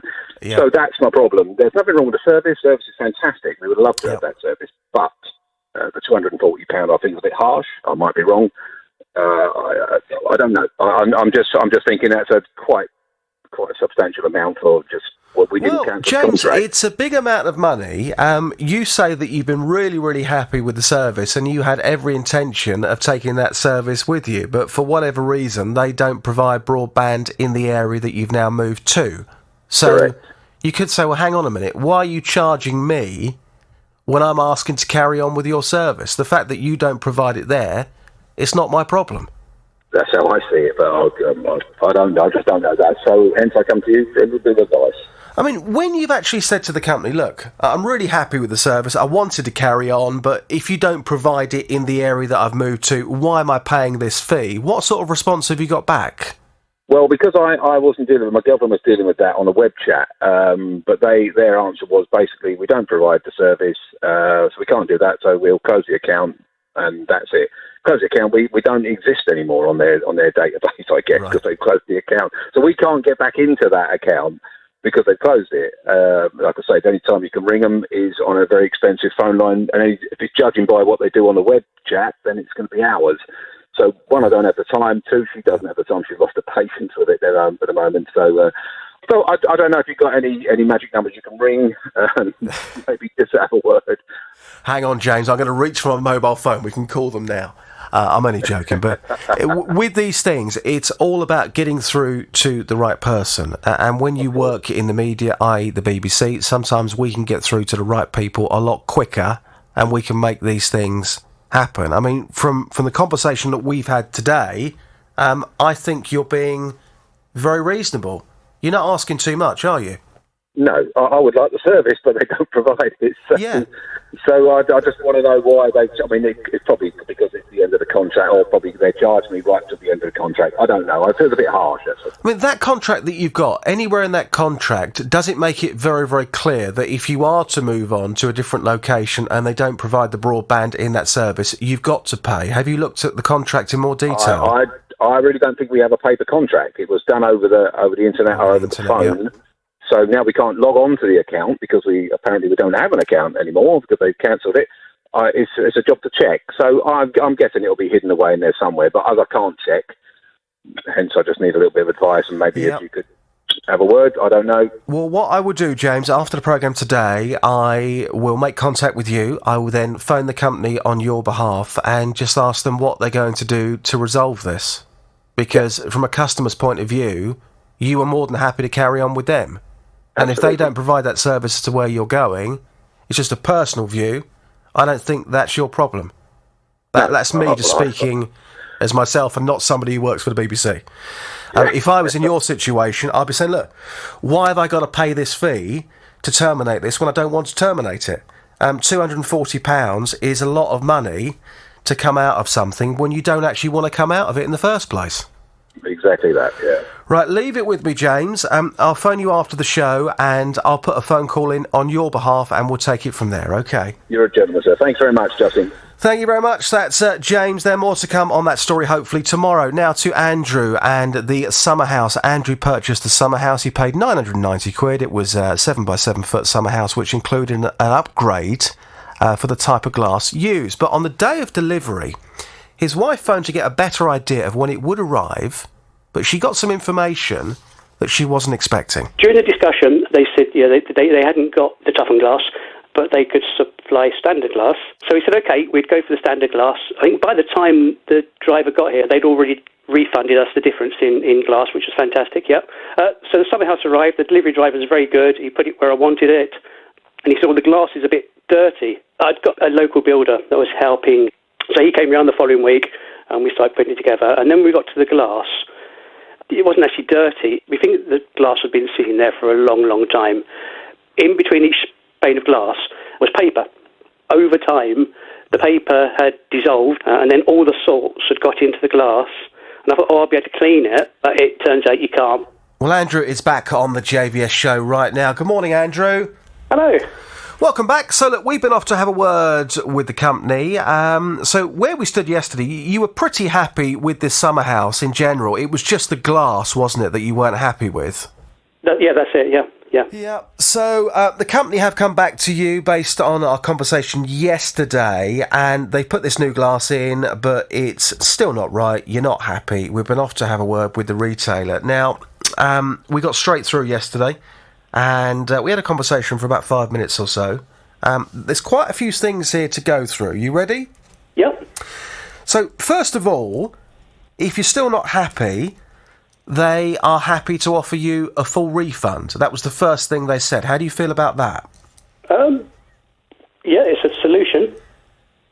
So, they've offered a refund. Right. If you wanted that. Secondly, what they've said is that They feel like they've done everything they can because you wanted the toughened glass. They didn't have that glass. Yep. And they have refunded you for that, haven't they? They have, yes. Yep. So they put different glass in, and they're saying this is the correct glass that's in, but you're still not happy with that. So they said, look, if you're not happy, we can give a refund. But what they're also willing to do is if you want to go and get the glass yourself, they are willing to pay for that as well. What they're not willing to do is to pay for somebody to install it. But they have said to me that to try and put the situation right, that if you want to go and get your own glass, they would pay for that. But you've got to pay for somebody to install it. How do you feel about that? Not over the moon. We actually found out what it would cost to do it locally, and the glass is only £60, pound per sheet. Yep. But the actual fitting cost was going to cost us about £200. Okay, so the glass is going to cost 60. For somebody to fit it, it's going to cost £200. Yeah, I think, to be honest, I think we're going to ask for the refund because it's not going to be resolved. No. I mean, it's not going to be resolved with the glass that you want. However, it probably would be a bit of a shame to get rid of the summer house full stop, because you have said to us on the show that as a family you absolutely love the summer house. Yeah, absolutely, It's just the glass you're not happy with. Yeah. The glass that you did request, they say they can get that glass. There has been an issue with it because it's been stuck on the Suez Canal, apparently. Yeah. And that glass will be in stock later this year. But you want something for the summer, hence why you've got a summer house. Use it now. Yeah. Okay, well, look, that's where we are at the moment with this. What I'm going to do, Andrew, I'm going to let you think about what you want to do next. Okay. Yep. Because some companies, for whatever reason, ignore our emails, they ignore our phone calls. This company have come back to us straight away, and they've offered 2 or 3 resolutions that hopefully you can take forward.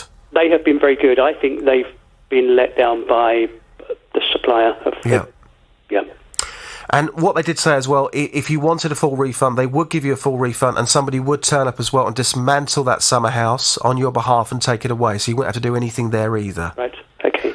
So look, have a think about those options. Don't rush into it. No. We'll talk to you tomorrow and we'll take it from there, okay? Okay, yeah, that's great. Andrew, good morning to you. Hello. Good morning. So without mentioning any company names, tell us your problem and let's see if we can help you. Away you go. Okay, lovely, thank you. So we wanted a summer house for our garden to try and escape a bit of the lockdown. So rather than being in the 4 walls of the house, sit in the garden, get a different view. So we were looking around back in January. We found one that we liked, and it's a nice corner one. It's Georgian-style windows, and not massive, only 7 by 7.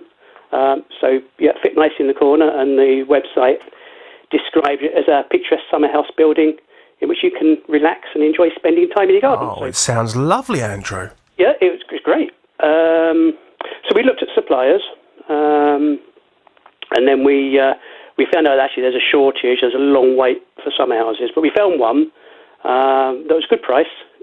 They're all roughly the same price. How much did you pay for it? We paid $990 because we had an upgrade on the glass. So £990 for the summer house. You say it's 7 by 7. Okay, carry on. Okay, so we chose this company because they could deliver it quicker because they collect it from the manufacturer and deliver it themselves. Everybody else, the manufacturer delivers. So I thought that's great. Yep. So we ordered it. I think it was on the 1st of March we ordered it. And we were due to have delivery in April. Yep. It was actually put back to May because there was a problem due to lockdown. Yep. Anyway, on the day of delivery, my wife was told she could ring for an ETA, so she did that, and she was told that the driver was en route, but unfortunately they hadn't got the toughened glass. Now we'd paid extra for that because it's a safety feature because we've got grandchildren, and we thought these big sheets of glass, we don't want them shards of glass. No, absolutely not. If you're going to have something like this in your garden, which sounds absolutely beautiful, and it's going to be a real feature in your garden, if you've got grandchildren, you want that glass to be as safe as it can possibly be. I totally agree with you, 100%. Yeah. Anyway, during the discussion, they said they hadn't got the toughened glass, but they could supply standard glass. Right. So we said, well, how does it work? And they said, well, it's not big sheets. It's individual small sheets, and there's 60 sheets of glass. So I said, oh, well, that's much better because that's safer. If one gets broken, it's only one small piece of glass. It's not going to be such a problem and hazard to the children. So we said, okay, we'd go for the standard glass. And I think by the time the driver got here, they'd already refunded us the difference in glass price. So it was on that day, so that was really good. So you got your money back there, yeah. So you got our money back on the glass, which was fantastic, yep. So the summer house arrived. The delivery driver was very good. He put it where I wanted it. And he said, well, the glass is a bit dirty. And I looked at it, and it did look really dirty. Anyway, I'd got a local builder that was helping. He'd done the base for me, and he was going to come and I was going to help him put it up. So he came around the following week, and we started putting it together. And then we got to the glass. It wasn't actually dirty. It was where the sheets of glass. We think the glass had been sitting there for a long, long time. It transpired that there's a shortage of glass, so they'd found this old glass that had been sitting around, we think, and supplied that. But in between each pane of glass was paper. And we think over time the paper had dissolved from moisture getting into it, and then all the salts had got into the glass. And I thought, I'll be able to clean it when it's in. Yeah. But it turns out you can't, because it actually affects the surface of the glass. So are you saying that you've got the summer house, it's up, it looks absolutely fabulous, but for whatever reason, the glass, it sounds to me like you can't see through it properly? You can't. It was dreadful. Right. It's white. Oh, yeah. So we spoke to our supplier, and they went to the manufacturer, and the manufacturer said, yes, we will replace the glass. And because they'd said to us to put silicone behind the glass when we put it in the wood to seal it nicely, they said they replaced the windows and the doors as well, because they'd be damaged getting them out. Okay. And that was supposed to be 3 weeks. They were waiting for a container load of glass to come from abroad. It had been held up. So about 3 weeks had gone, and they said, the glass is still coming, but we've been given an allowance to go to a local glazing supplier, so we will do that and we'll come. So they came back with the glass, and I was working from home, so I sat in our breakfast room to look out onto the garden, and it looked fantastic. They were working away. The glass going in looked really, really good. It's lovely and shiny. This all sounds great. So what's gone wrong? So they finished. I went out, went inside, sat down, looked out, and the glass is really fuzzy. So it's still not what you want. You can't see out properly. You can't. You sit in there, and the view out to the garden is really fuzzy. You don't want that. I mean, if you've got grandchildren, and I spent a lot of money on my garden for this summer, because I know I'm going to be in the garden quite a lot with friends and family, because of what's going on with the pandemic. If I had something like this in my garden, and children were going to be playing in the summer house, you want to be able to look through the window and see them properly, wouldn't you? That's it, yeah. That's the whole point of why you bought this. I want to see my lovely garden. Yeah. The glass has got pits and dotted lines in it, and it's all fuzzy, so it's diffused. No, that's not good enough. So when you actually paid the extra for this glass, you only found out on the day of delivery that the glass that you paid extra for wasn't going to be arriving. That's correct, isn't it? That's correct. Yes, it is, yeah. So had you actually spoken to the company on the phone and made that order with them over the phone, had a conversation with somebody, or was that done over email through the website? How was that order made for the extra glass that you paid for, of course? So that was what, for the original? The original glass that you paid extra for, yeah. Yeah, that was. Yeah, we had a conversation with the supplier.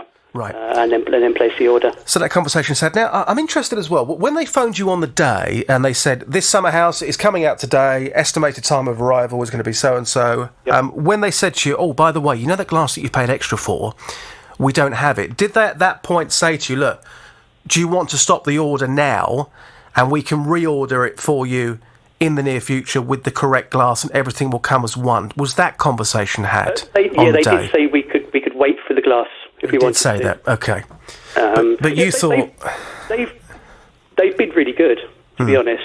But, I mean, the problems have been caused, and they're out of their control. So this glass that we've now got was supplied by a glazier that's local to them. Yeah. And they've said it's standard horticultural glass. But I mean, with any company, Andrew, you've got to give them the opportunity to try and put it right. And absolutely, yeah. they've tried to put this right for you, and for whatever reason, it's not working. You're very, very happy with the summer house as it stands. You just want the different windows put in there. So, and you're not asking too much, are you? So you can actually see in and out of the summer house. That's all you want. That's right, yes, yeah. So we went back to them and said, oh, this replacement glass that you put in, there's a problem with it. Yeah. So they contacted their glass supplier, and the glass supplier gave a very short response saying, no, it's horticultural glass, that's what you get. But we've subsequently spoken to 2 local glazing companies. Yep. One of them actually came out and looked, and he looked at it and he said, well, that's not horticultural glass, that's I don't know what it is. He said, but I can't stand here looking at it because it's doing my head in. Yeah. And then the other company that we spoke to, we described the glass to them, and they came back and said, well, horticultural glass will have blemishes, it'll have pits and spots on it, but it should still be clear. You should still be able to have a clear vision through it. So we've gone back to the supplier again and said, we're not happy. Yep. And then I said that we would be contacting our local BBC radio station for an unbiased intervention because we want. And how did they respond to that, Andrew? Didn't reply. Didn't reply. Okay, well, look, what I'm going to do, off the back of the programme today, I will give you a call off air, and I will go and have a word with this company on your behalf, and let's just see if we can get it sorted, because it sounds quite a simple one to actually resolve. I'm hoping, anyway. Change the glass. That's all you need. And the rest of it, again, you're absolutely happy with it for nearly £1,000. You feel it's good value for money. You're happy with that summer house? It looks really good. Yeah. It's just that one finishing touch which needs to be done to it, and then you will be a happy bunny. Right, Andrew, leave it with me. I will give you a call this afternoon and we'll take it from there, okay? That's lovely. Thank you very much. Now to Sandra and the car wash. Sandra recently had her car washed by hand while she was sat in the car, and to her horror, something happened that she wasn't expecting. They've got a bottle with the washing fluid in it, and that actually flew off the jet wash, so at force, and hit my bonnet. I stayed in the car. They washed the car. He came up to my window and said, oh, it's just a plastic bottle, it's fine. When they'd finished, I didn't go anywhere, just took my seatbelt off, got out the car, and then he said, well, there is actually a dent. He'd seen everything that had happened, and he came over and said he was the manager and that he would sort it. I needed to get a quote from my garage. It's coming up between sort of 120, £550, and now I've kind of lost contact with them. They've sort of were going to sort it, and they're just not contacting me now. Well, Sandra is back on the JVS show right now. Good morning, Sandra. Morning, Justin. Talk to us a bit more about this dent in your car. I know you mentioned it briefly to Jonathan, but how big is this dent in your car, Sandra? It's not a big dent. It's about 50 pence piece. Right.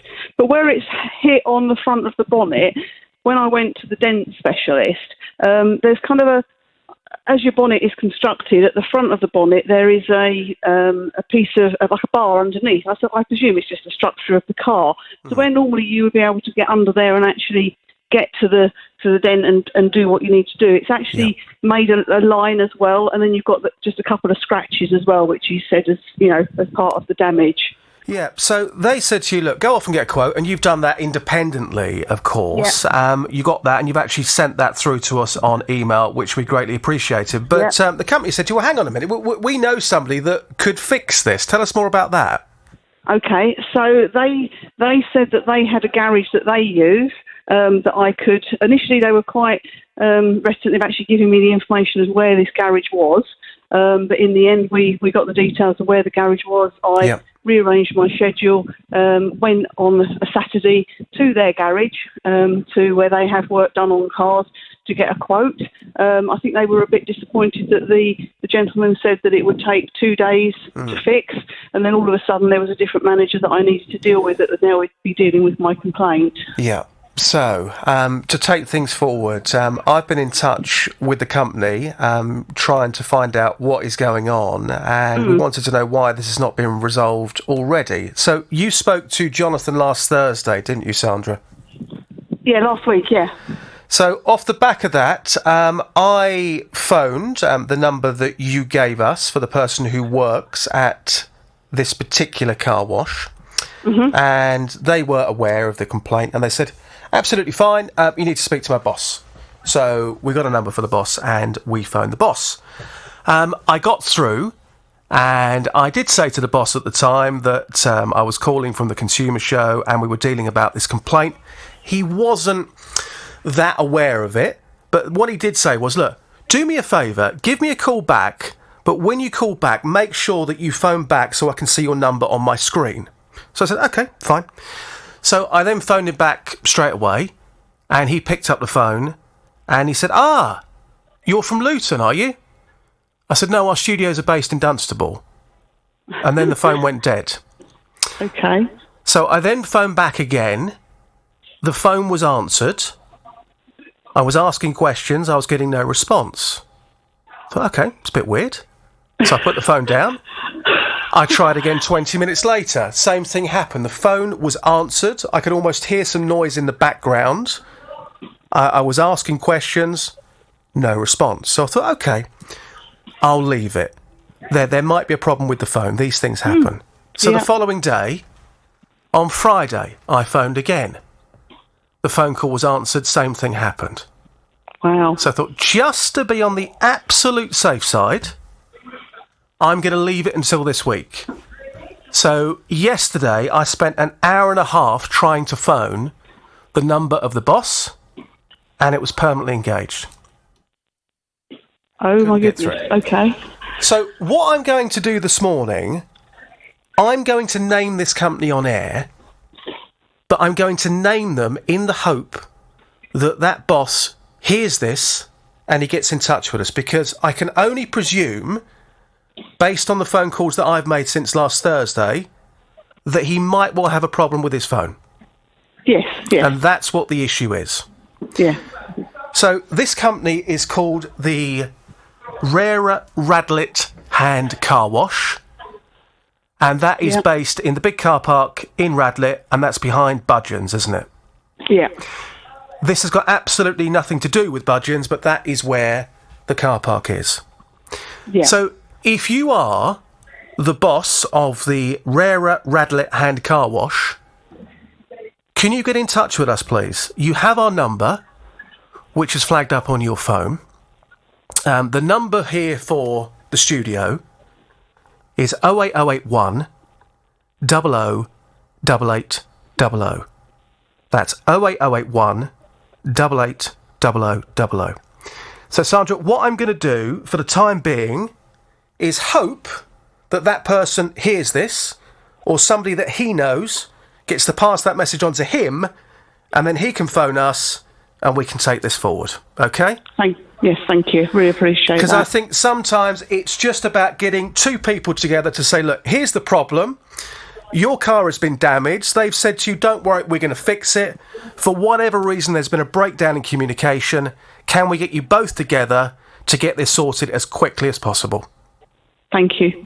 It's a pleasure. Sandra, look after yourself, and I'll speak to you soon, hopefully. Thank you very much. Excellent. Thank you, John. Justin. Thank you. Okay. There you go. You can also email as well, justin.dealey, D-E-A-L-E-Y, at bbc.co.uk. The time is 11:30. How are things looking on the roads? Laura had... Reporting call. Coronavirus risk 27 as a member of the... BBC Three... To an eventful wedding.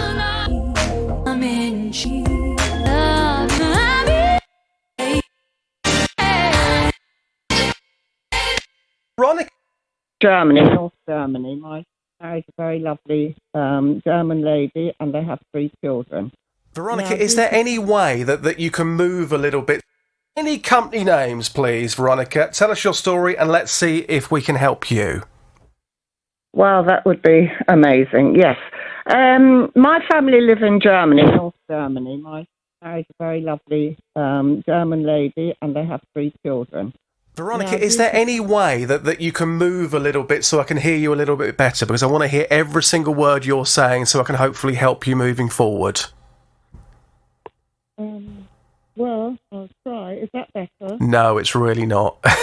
It's really not. I'll tell you what, I'm going to pass you back to the team and we'll see if we can get this sorted out, and then we can get you straight back on air and hopefully we can deal with your problem. 08081 00 8800 if you have a consumer problem. Justin Dealey. BBC Three Counties Radio. Right, whilst we're trying to get Veronica back on a better line to Kerry and the mobile phone, Kerry says that she got a call from a third-party company offering her a new mobile phone contract, but when the phone and the contract arrived, she saw it and she saw what it was going to cost, and she thought, £54 a month for an old model. So she got back in contact with the company. I thought, right, looking at the price I would have, quoted to pay, I thought I've been had over here. So I've got a calling off period. I emailed them within 2 days to say, I don't wish to take this contract out with yourselves. And they've basically said that it's a business-to-business contract, and I have no calling off period. So if I wish to, exit the contract, then it's going to cost me up to £600. Well, this all sounded like a bit of a nightmare. So we went off and we had a word with the company yesterday afternoon, and Kerry is back on the JVS show right now. Good morning, Kerry. Good morning. Kerry, you were talking to us from a field yesterday morning. Something that we didn't ask you about yesterday, because the phone signal wasn't that great, actually, is what do you do for a living? I'm a dog walker. Wow, what a job. How many dogs do you walk every day, then? Probably about 12 a day, 2 walks a 6. What's the most unusual dog name that you've come across? Oh, I've got a few Daves. Seriously, why would you call a dog Dave? That's ridiculous, isn't it, Kerry? I love it. Wow. So look, we went off yesterday and we had a word with the company, and you were saying to us that this company phoned you claiming to be calling from your actual mobile phone service provider. That's correct, isn't it? But they're not. That's right, yeah. They weren't, no. As soon as you got the phone and the contract, you thought, oh no. What have I done? Exactly. What have I done? And you notified the company very, very quickly that this wasn't for you. So all you wanted was to come out of this contract. So we got in touch with the company yesterday. I spoke to a lady who seemed really, really keen to sort this out. She said to me, what we don't want is unhappy customers. They said to me they will give you a call. Have they given you a call? If so, what's the latest? Yeah, so I got a call yesterday afternoon from a lovely lady. She was really keen to listen to me and to help me. Basically, the long and the short is she said that being a sole trader, you get a 14-day calling off period. So she's going to go back to the other company today or yesterday, and then she will let me know. But hopefully I'll be able to leave this contract with a no termination fee and be able to go back to my old provider.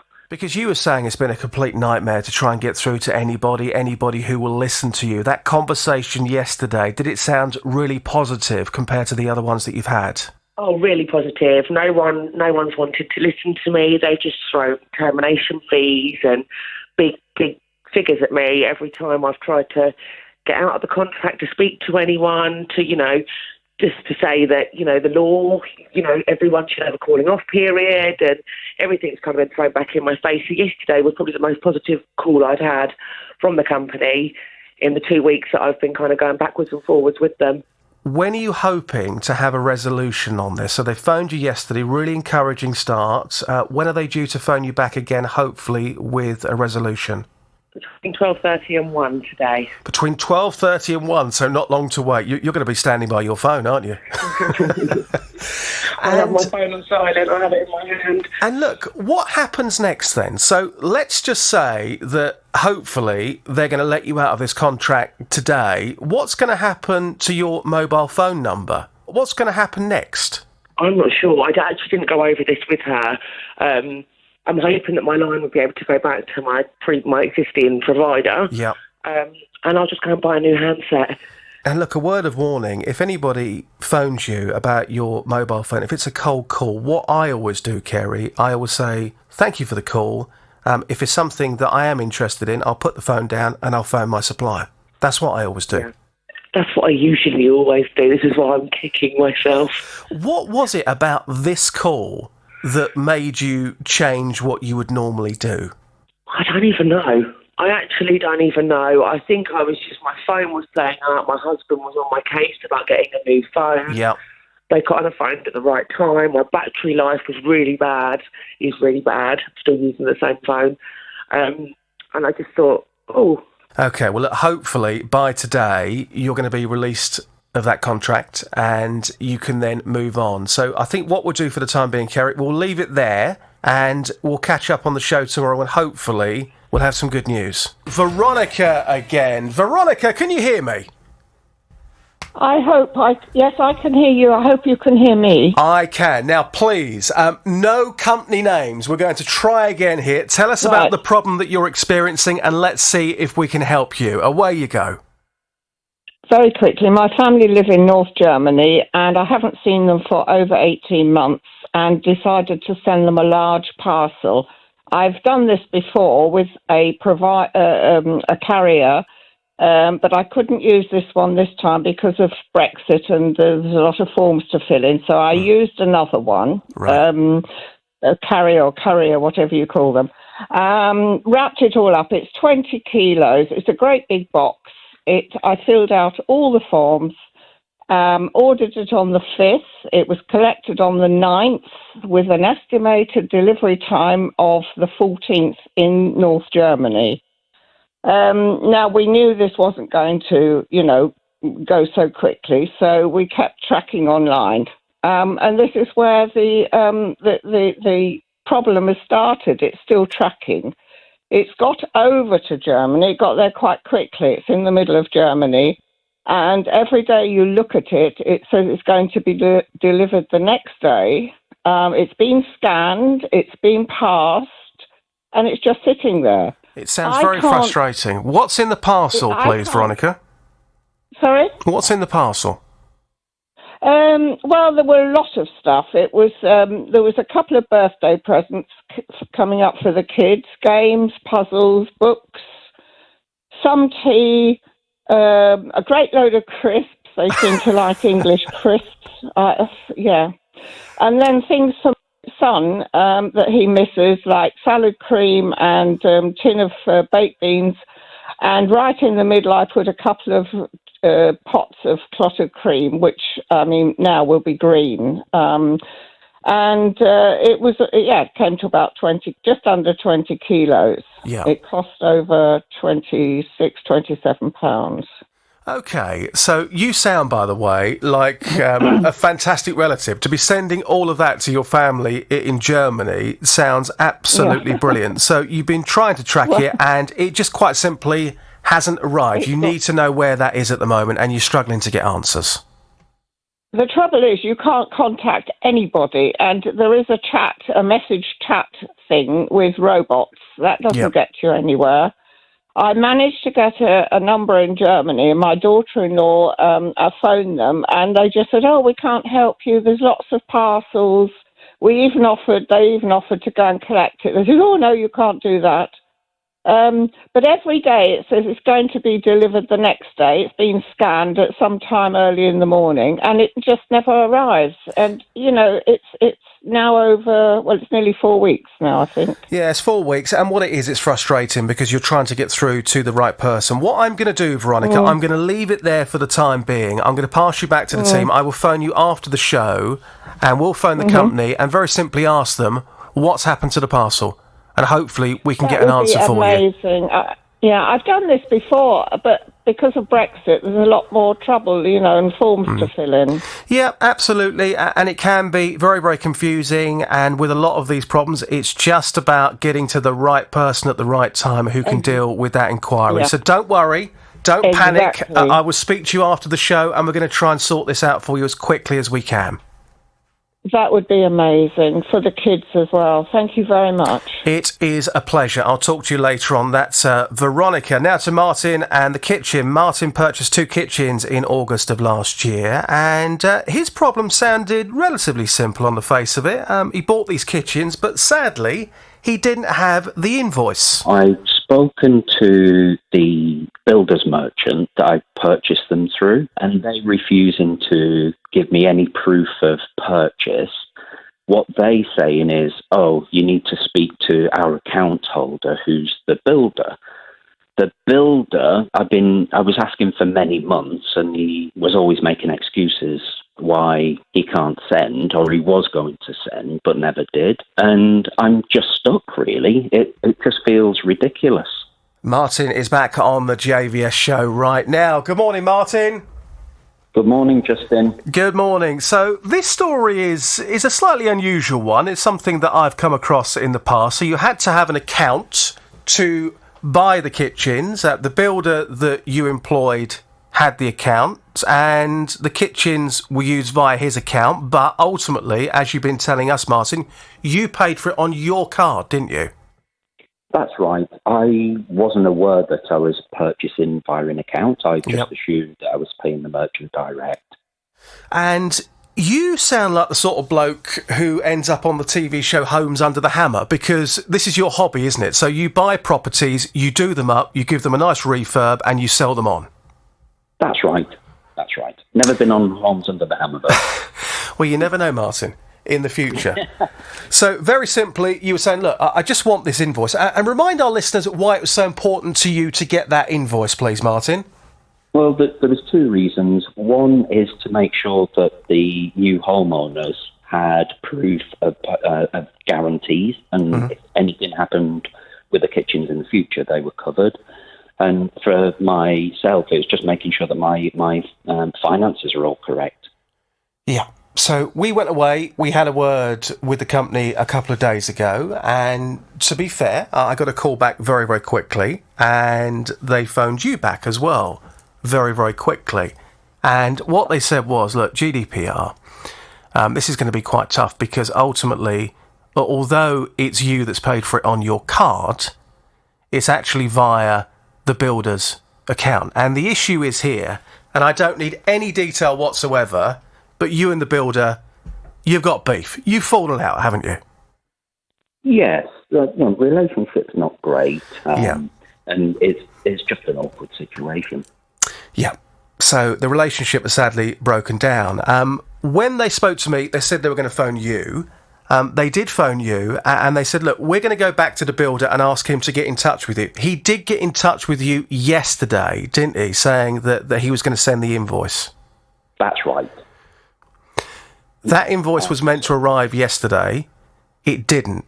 So what I did this morning at about 9 o'clock, I phoned the builder in question and just said, look, is there any chance that you can send the invoice on to Martin and we can close this case once and for all? Can we bang your heads together and get a resolution? He said to me that, give me 20 minutes, I will email you, i.e. me, and copy you into the email with the invoice. Martin, have you received the invoice that you want? Justin, I have. So absolutely delighted. Fantastic. It's over. It's done with. Yeah, you've knocked heads together, and I think everyone's in a good position with not compromising their own positions, and I've got what I need, which is proof of purchase, the invoice. So fantastic. Right, we're going to start today with Linda and the skin tightening. After 3 C-sections, Linda had a tummy tuck in November 2018, but since then she's lost some weight and she developed some loose skin around her stomach. Well, this time she thought she'd try and look for something a little bit less evasive, and after some research, found something that was available at a nearby beauty salon. Basically, it's like an iron that gives off heat. She just said the treatment's very lovely, it's very pleasurable, it's not painful, which she was right, it wasn't. It was all of those things, it was fine. The last treatment, which I had June the 14th, she was halfway through, the therapist, and she actually said to me that she was very surprised. She's seen very little significant difference in the area. She said, my manager is in a meeting at the moment, but when she's gone, I will speak to her, possibly look at giving you more treatments or your money back. I didn't think I'd have a tummy of a 20-year-old, but I didn't think I'd be left with exactly the same and £810 lighter. I just don't think that they've been very fair or reasonable. There's been a lot of interest in this case, and Linda is back on the JVS show right now. Hi, Linda. Morning, Justin. So you paid over £800 for this skin tightening, didn't you? I did, yeah. And the pictures were put up online yesterday, the before and after. I can see no improvement, and the people that were reacting to it, I'm sure you saw those pictures on Twitter yourself yesterday. Most people also backing up what you're saying, they could see no improvement either. No, absolutely. One actually said she thought it looked worse as well. So. Yeah, I mean, to hear that, can I just ask you now, when people, and I think you're brave for talking about this, but also putting those pictures out there, I think, you are brave for doing that. When somebody says, I think it looks worse, it's not nice, is it? No, it's not. No, I when you look at it yourself and you think, am I looking too hard? Am I thinking it's worse than it is? But reading everybody's comments that commented just then this morning, I'm absolutely justified in thinking that there's no improvement. If some see it as worse, that's just really unfortunate. I wish I had a stomach like yours, Linda. Lockdown has not been kind to me, I can assure you of that. I worked hard. Yeah. So, over £800 for the treatment, you're not happy. You spoke to the company at the time and they have offered you absolutely nothing back, have they, in terms of a refund or any gesture of goodwill? Absolutely nothing so far. No, they've offered me nothing. When I initially spoke to the manager, she asked me what I wanted, whether I wanted more treatments or my money back. That was the manager of the salon. But then when I said I feel like it's not worked, I don't want to waste yours or my time, I'd really like my money back, they'd said she'd have to speak to the head office, and it was the head office that have literally offered nothing, no. So we've been away and we've had a word with the company. Now, for those that missed the programme yesterday, it was a very, very long, drawn-out response. I just want to clarify a couple of things here before we carry on with this. First of all, they did say to us that everybody's different, there's no guarantee it'll work. You dispute they said that to you, don't you? They said that to me on the phone, not the salon, the head office lady that I spoke to on the phone. When you actually booked the treatment, when you put the cash down, did somebody say to you, just to let you know, Linda, at this stage, you're going to pay a lot of money here, this might not work for you? Nobody said that to you, did they? Absolutely not, no. Okay, so they say it doesn't work for everybody. Now, when they came back with their response yesterday on the show, they essentially blamed you. They were saying that they couldn't control the aftercare. Now, you were telling us yesterday that there was no aftercare. There was no aftercare. Nothing verbal, no pamphlet, no, absolutely nothing. Because Nothing. When somebody talks about aftercare, for something like this, I would probably fully expect you to go home with a gel or something that you've got to rub on your stomach, but you had absolutely nothing like that at all.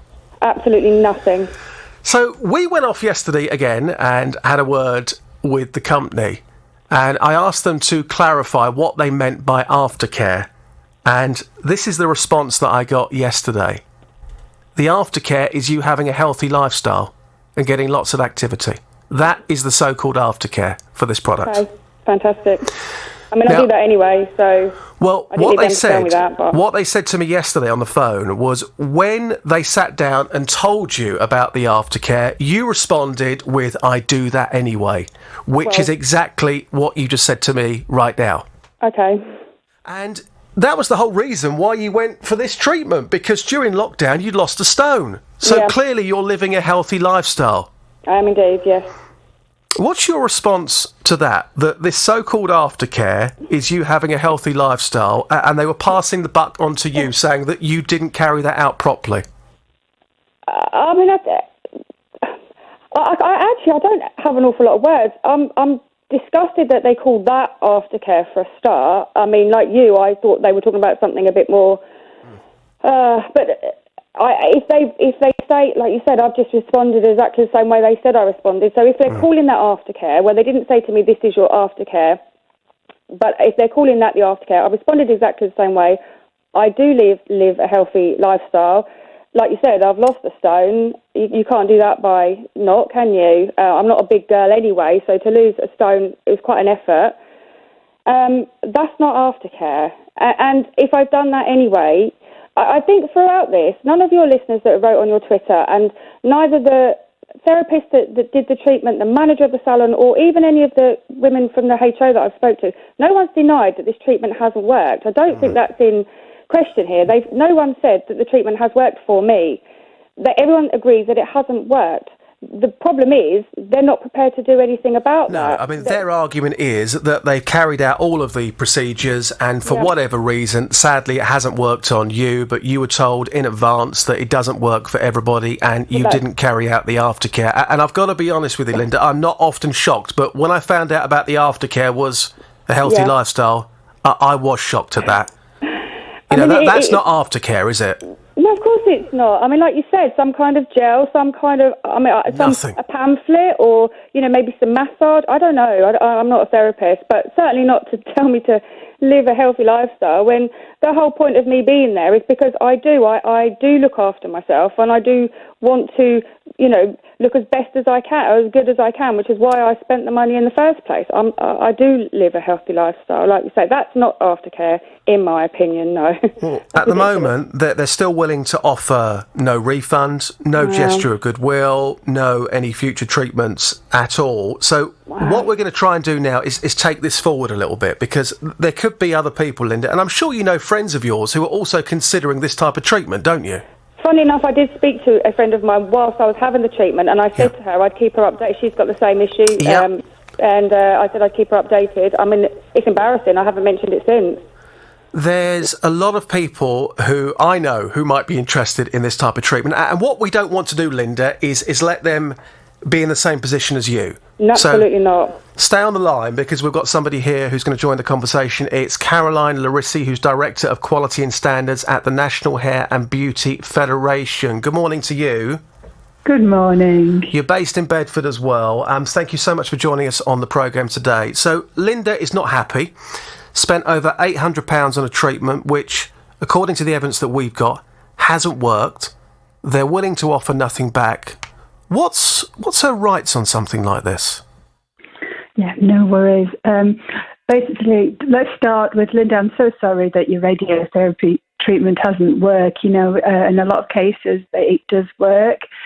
What we would always say to somebody in this situation is you need to understand your legal rights.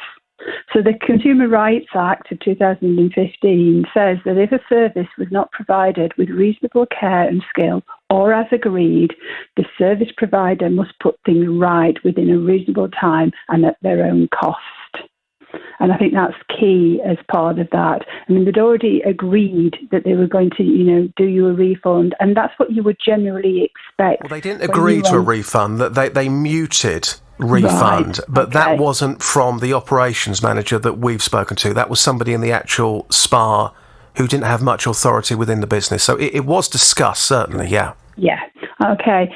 So, and that's what you would expect. If you go into a salon or a clinic and you've had a service and you're not happy with the service, we always say to people, say to them there and then that you're not happy, and it's obviously that Linda's been in for treatments, and that was the case, and that's why she brought it up at the time, which is what you would expect to do as part of that, and clearly explain. And what we would expect as a business is they would put some offer forward to say, okay, you've not been happy with this treatment, perhaps we can offer you a different type of treatment that might do that sort of results.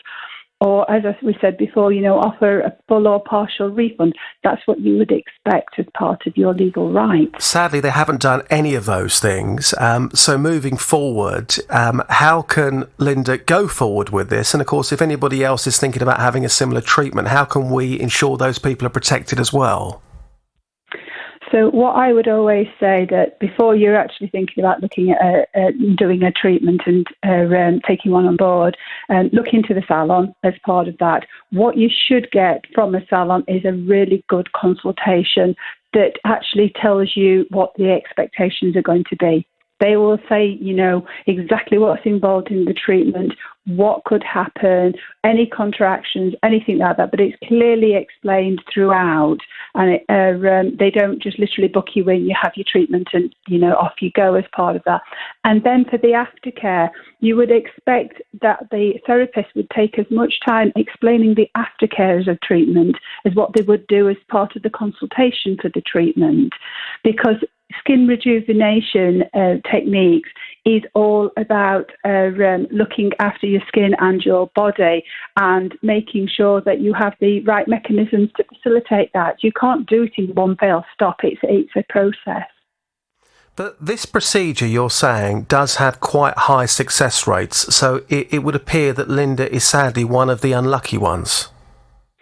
This treatment has success rates, and it depends on the skin type and the individual clients, and that's what you have to take into account when you've got having a beauty service. We're all individuals, and skin reacts differently depending on the individual. Now that should have been explained to Linda in the consultation process. And generally, when you have radio frequency treatments, you usually have a course of treatments for any skin rejuvenation. That's what you tend to do as part of that. And that should have been clearly explained. I'm just going to bring Linda back into the conversation at this point. Is there anything you'd like to add as to what you've heard so far, please, Linda? I think all along, I've never disputed that the treatment is... I've never said it's a bad treatment. I'm sure for some they've had fantastic results. I've never disputed that. But like you said, it didn't work for me. When I had the consultation, I was never given any indication that it potentially wouldn't work. It was very, very positive. It's a lot of money, and I would not have handed over that amount of money on the basis that it might not work. My husband would have killed me. So I was always given the impression that I would get good results. And it was the actual therapist that was performing the treatment I mentioned it on the fourth treatment, and on the last treatment, they were the ones who suggested that I haven't had the results that they were expecting, and for that reason, she would be speaking to her manager with regards to some more treatments or a refund or some money back. Absolutely. So I was given the impression, and even when I spoke to the manager a couple of days later, I was given the exact same impression. They'd all seen the photos that they took, not my ones, their ones. They'd all seen them, they all agreed it didn't work. And like you say, I may just be one of the unlucky ones, and I do accept all skin's different. I totally accept that. But obviously the disappointment of it not working when I had some expectations of the treatment, and I just do not think that it's fair that they just ignore that. It's not worked. They're not disputing that it's not worked. So, where's Caroline, my compensation? Just lastly, quite briefly on this, if you don't mind, the next step then for Linda, she's had this treatment, it's not worked, she spent a lot of money. Where can she go next to try and get some of this money back? So you can go to Citizens Advice. They've got loads of templates and stuff on there about escalating this to the courts, because I think this is going to go to a small claim court as part of that. Go to the Money Expert website. They've got a Resolver tool that can help as part of that. We ourselves, the National Hair and Beauty Federation, we offer an ADR resolution service. So if a salon or a business is registered with us, they can go through it. There's loads and loads of routes to protect your consumer rights. Because normally in a situation like this, Caroline, and when we spoke this morning briefly off air, we were hoping that this company was going to be registered with you, because then you could have stepped in and tried to manage that situation. But sadly, this company's not registered with you, are they? They're not, unfortunately. And I said, well, we do an alternative resolution service where we offer a mediation that we can be the in-between person. So the consumer doesn't have to go through, to the court route as part of that. What we would expect is a salon would have, wanted to put this right straight away. And got in touch with you as the consumer to say, look, how can we, address this concern? How can we help you to put this right? And as I said before, this could have been, offering another course of treatment or offering a full or partial refund. And I just want to go back to that aftercare again, quite briefly on this. But are you shocked by that term aftercare being a case of, well, just have a healthy lifestyle? That doesn't sound like aftercare to me, Caroline, if I'm being honest with you. Aftercare is one of the most important parts of the service. It's making sure that client fully understands, what they need to do on completion of the service, how to look after and maintain their skin, but also themselves. So it's a vital part of the service, whether that be, a hairdressing service or a manicure service or an advanced... But when you've had skin tightening treatment for £800, the aftercare being told, well, just have a healthy lifestyle, that's not aftercare, is it? That's not a That's service. not what you would expect as part of a service. I've got to say, you would expect a lot more advice and suggestions that would be tailored to that particular client. Caroline, great advice this morning. We greatly appreciate your time. Thank you very much. Thank you. Take care. That's Caroline Thank you. Larissi, Director of Quality and Standards at the National Hair and Beauty Federation. So, Linda, you've heard that from the expert. You know about your next steps. Yep, I do. Yep.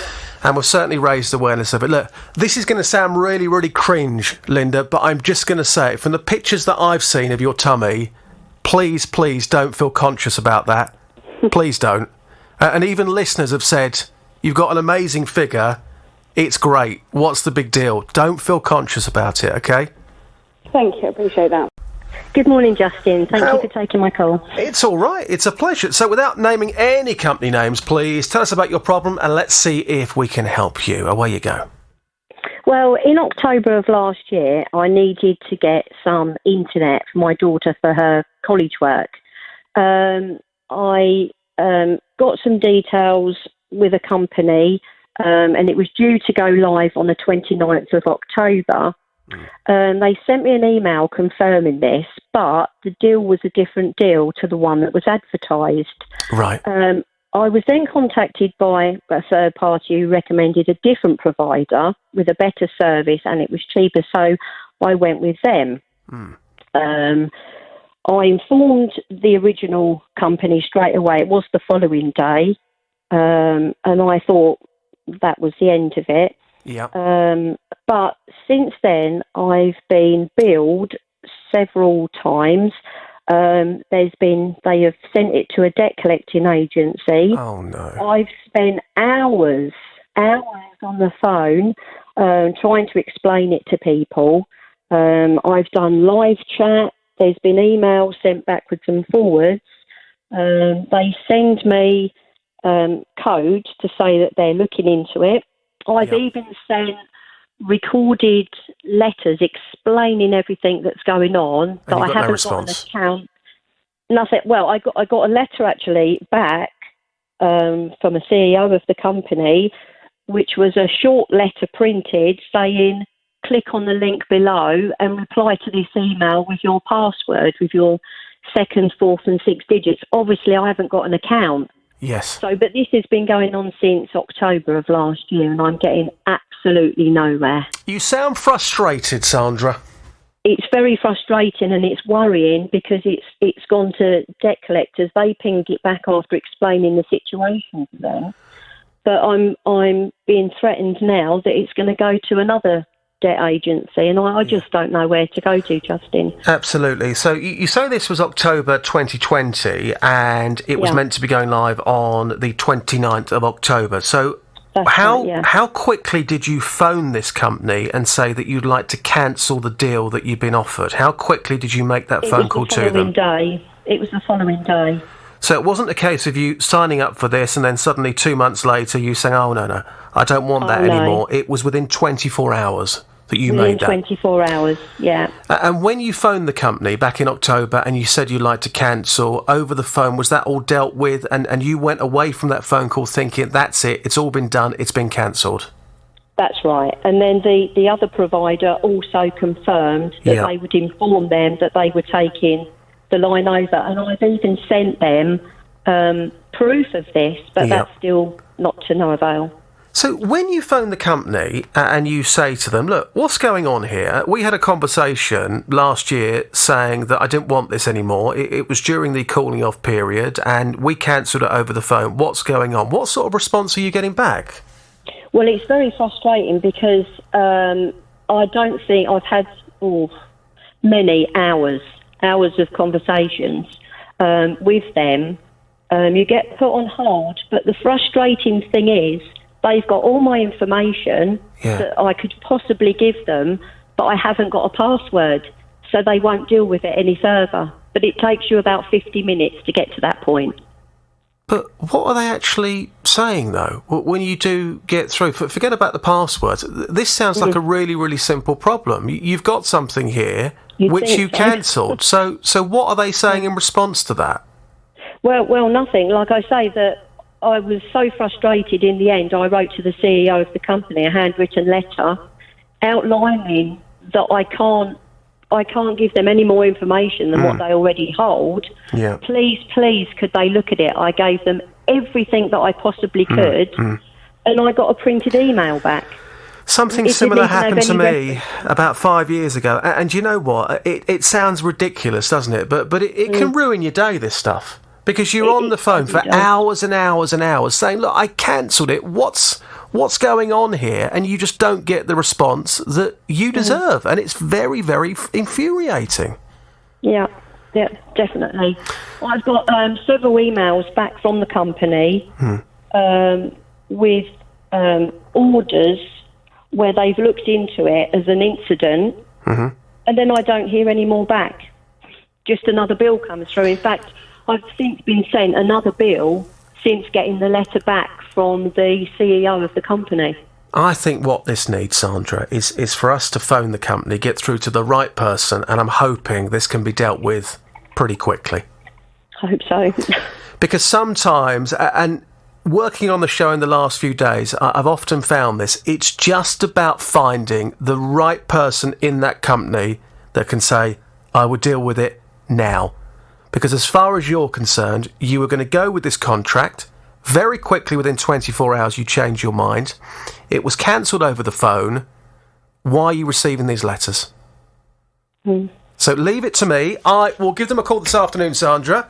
And as soon as we hear anything, we'll let you know, OK? Now to Martin and the kitchen. Martin purchased 2 kitchens in August of last year, and his problem sounds like a relatively simple one on the face of it. So he's bought these kitchens, but he doesn't have the invoice. I've spoken to the builder's merchant that I purchased them through, and they're refusing to give me any proof of purchase. What they're saying is, oh, you need to speak to our account holder, who's the builder. The builder, I was asking for many months, and he was always making excuses why he can't send, or he was going to send, but never did. And I'm just stuck, really. It just feels ridiculous. So Martin used the builder who had the account to buy these kitchens, but it was actually Martin who paid for it on his credit card. Martin is back with us right now. Good morning, Martin. Morning, Justin. Martin, just remind us why you paid for these 2 kitchens in the first place, for those who missed the show yesterday. So these were for 2 properties that I was refurbishing. So the kitchens were full replacement kitchens. And you've since sold the properties on, haven't you? That's right. And how many of these properties have you actually refurbished and then sold on? Is that what you do for a living? No, it's not. It's I do it as a hobby, and in lockdown I've just had a little more time, so I've just done a couple more. And the reason that you couldn't get this invoice off the builder is because, for whatever reason, the pair of you have fallen out, haven't you? That's right. Yes, relations aren't great. These things happen. So you wanted proof of purchase, and you wanted that because you were saying to us yesterday that you wanted to give that guarantee to the people who now own the property, just in case anything went wrong with those kitchens. That's right. And plus also for my own records and finances.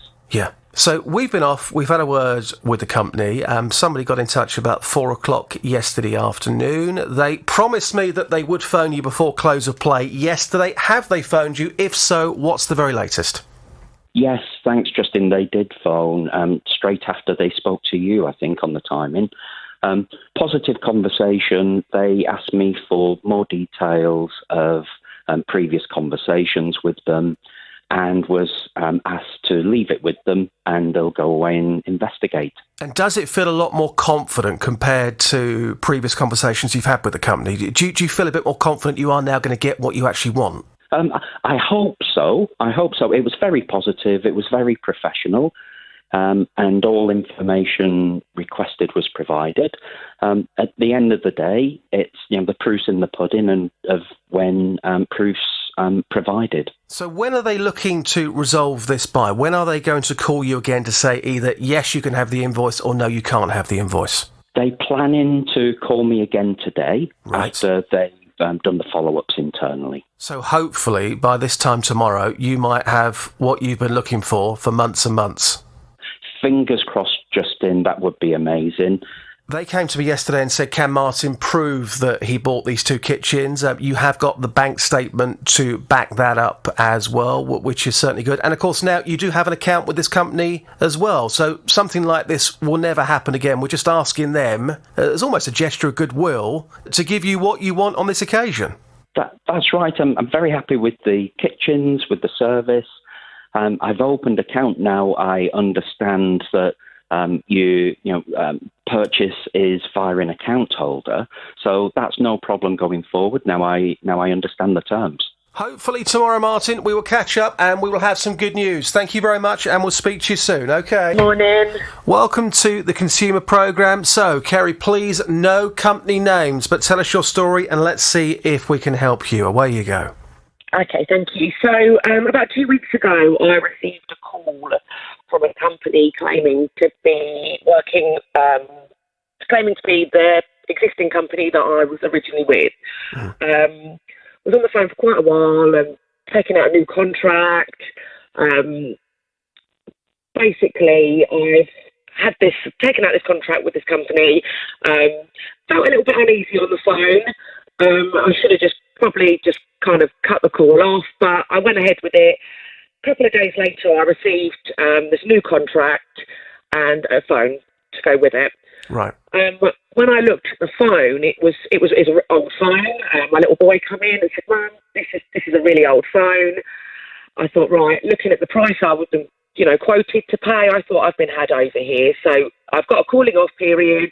I emailed them within 2 days to say, I don't wish to take this contract out with yourselves, and they've basically said that it's a business to business contract, and I have no calling off period. So if I wish to, exit the contract, then it's going to cost me up to £600. How long's the contract for, Kerry? 36 months. 36 months and a cost of? £54 a month.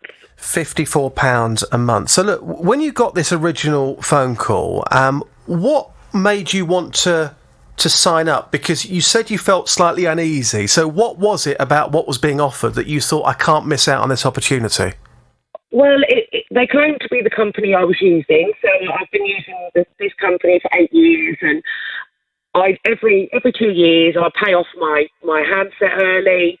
And yeah, so I just thought, they phoned at the right time. My phone wasn't charging properly. The battery life was really bad. I was in desperate need of a new phone. They contacted me early. When I started feeling uneasy was when they asked my full name for the direct debit, and I was a bit concerned because I thought if they were the company, then they'd have my name and my details. At that point, I probably should have then just said, you know what, I'm not going to go with this. I'm just going to call up the number I usually call up.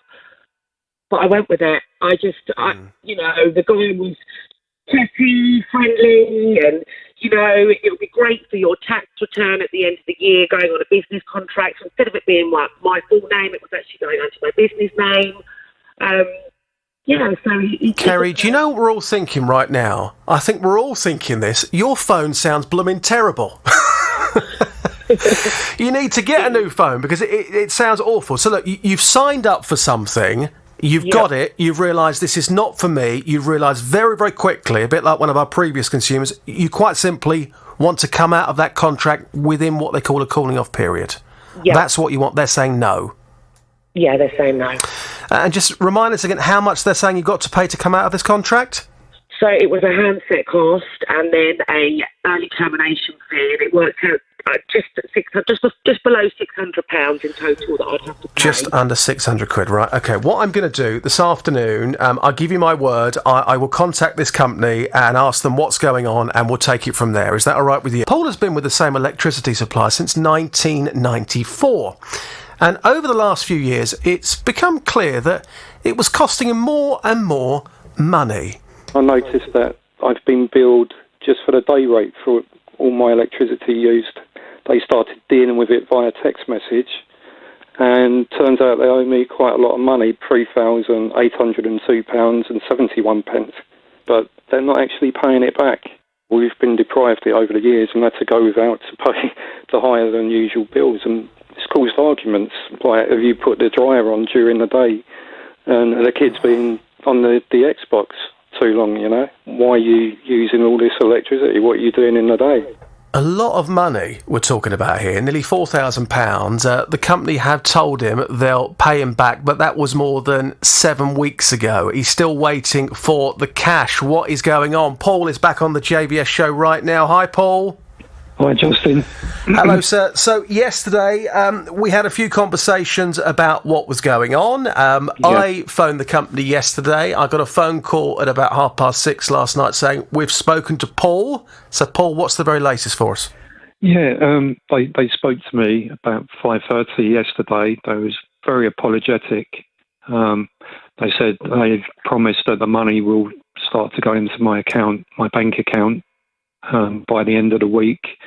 They've offered £100 as a goodwill gesture for all the problems they've caused. Wow, how do you feel about that? Yeah, it's great. I'm just waiting for it to actually move into my account, but yeah, so far so good. Okay, so they've given you that phone call, and you said to us yesterday on the programme that I don't want a cheque, I don't want anything like that, I just want them to transfer the money that I'm owed into my account. They've told you yesterday they're going to do that, so how quickly do you think that could be there? What have they said to you on that front? They said within 5 working days, so I'm hoping by Friday. But at the moment, it's not moved anywhere. It's still in their account. Okay, and are they going to put this in writing to you as well? Yeah, I received an email yesterday. So it's all in writing that they're going to do that. So that email that you've got, and you've got it in writing, clearly says, hopefully, that they are going to transfer that money to you this week. Does that say what it says on the email in black and white, yeah? Yeah, it says that, and they're going to set up use the direct debit and then cancel it. Well, this sounds really, really good. How are you feeling about that, Paul? Because, nearly £4,000, when you get this money back, what are you going to spend the cash on? Our cooker's just broken, so we need a new cooker. So the money's going to come in very handy for you? Yeah, we've been eating food off the hob for the last few days. And you were telling us yesterday that this has caused quite a few issues in your family because your wife has said to you, look, who's using this? Is it the Xbox? Is it something you're doing? How does your wife feel about the situation now? She'd be happy once the money's in her account. We've been promised it so many times before, but hopefully it'll happen this time. Well, if it doesn't happen, trust me, we'll be back on the case. I spoke to somebody last night, and this person, I trust, is going to carry out what they said they're going to do. So what I'm going to do for the time being, Paul, I'm going to hit this button. They are going to get half the horn, and as soon as that money is transferred into your account and you can say to us the money is there, they will then get the full horn, okay? Yeah, that's fantastic. Thank you very much for your help.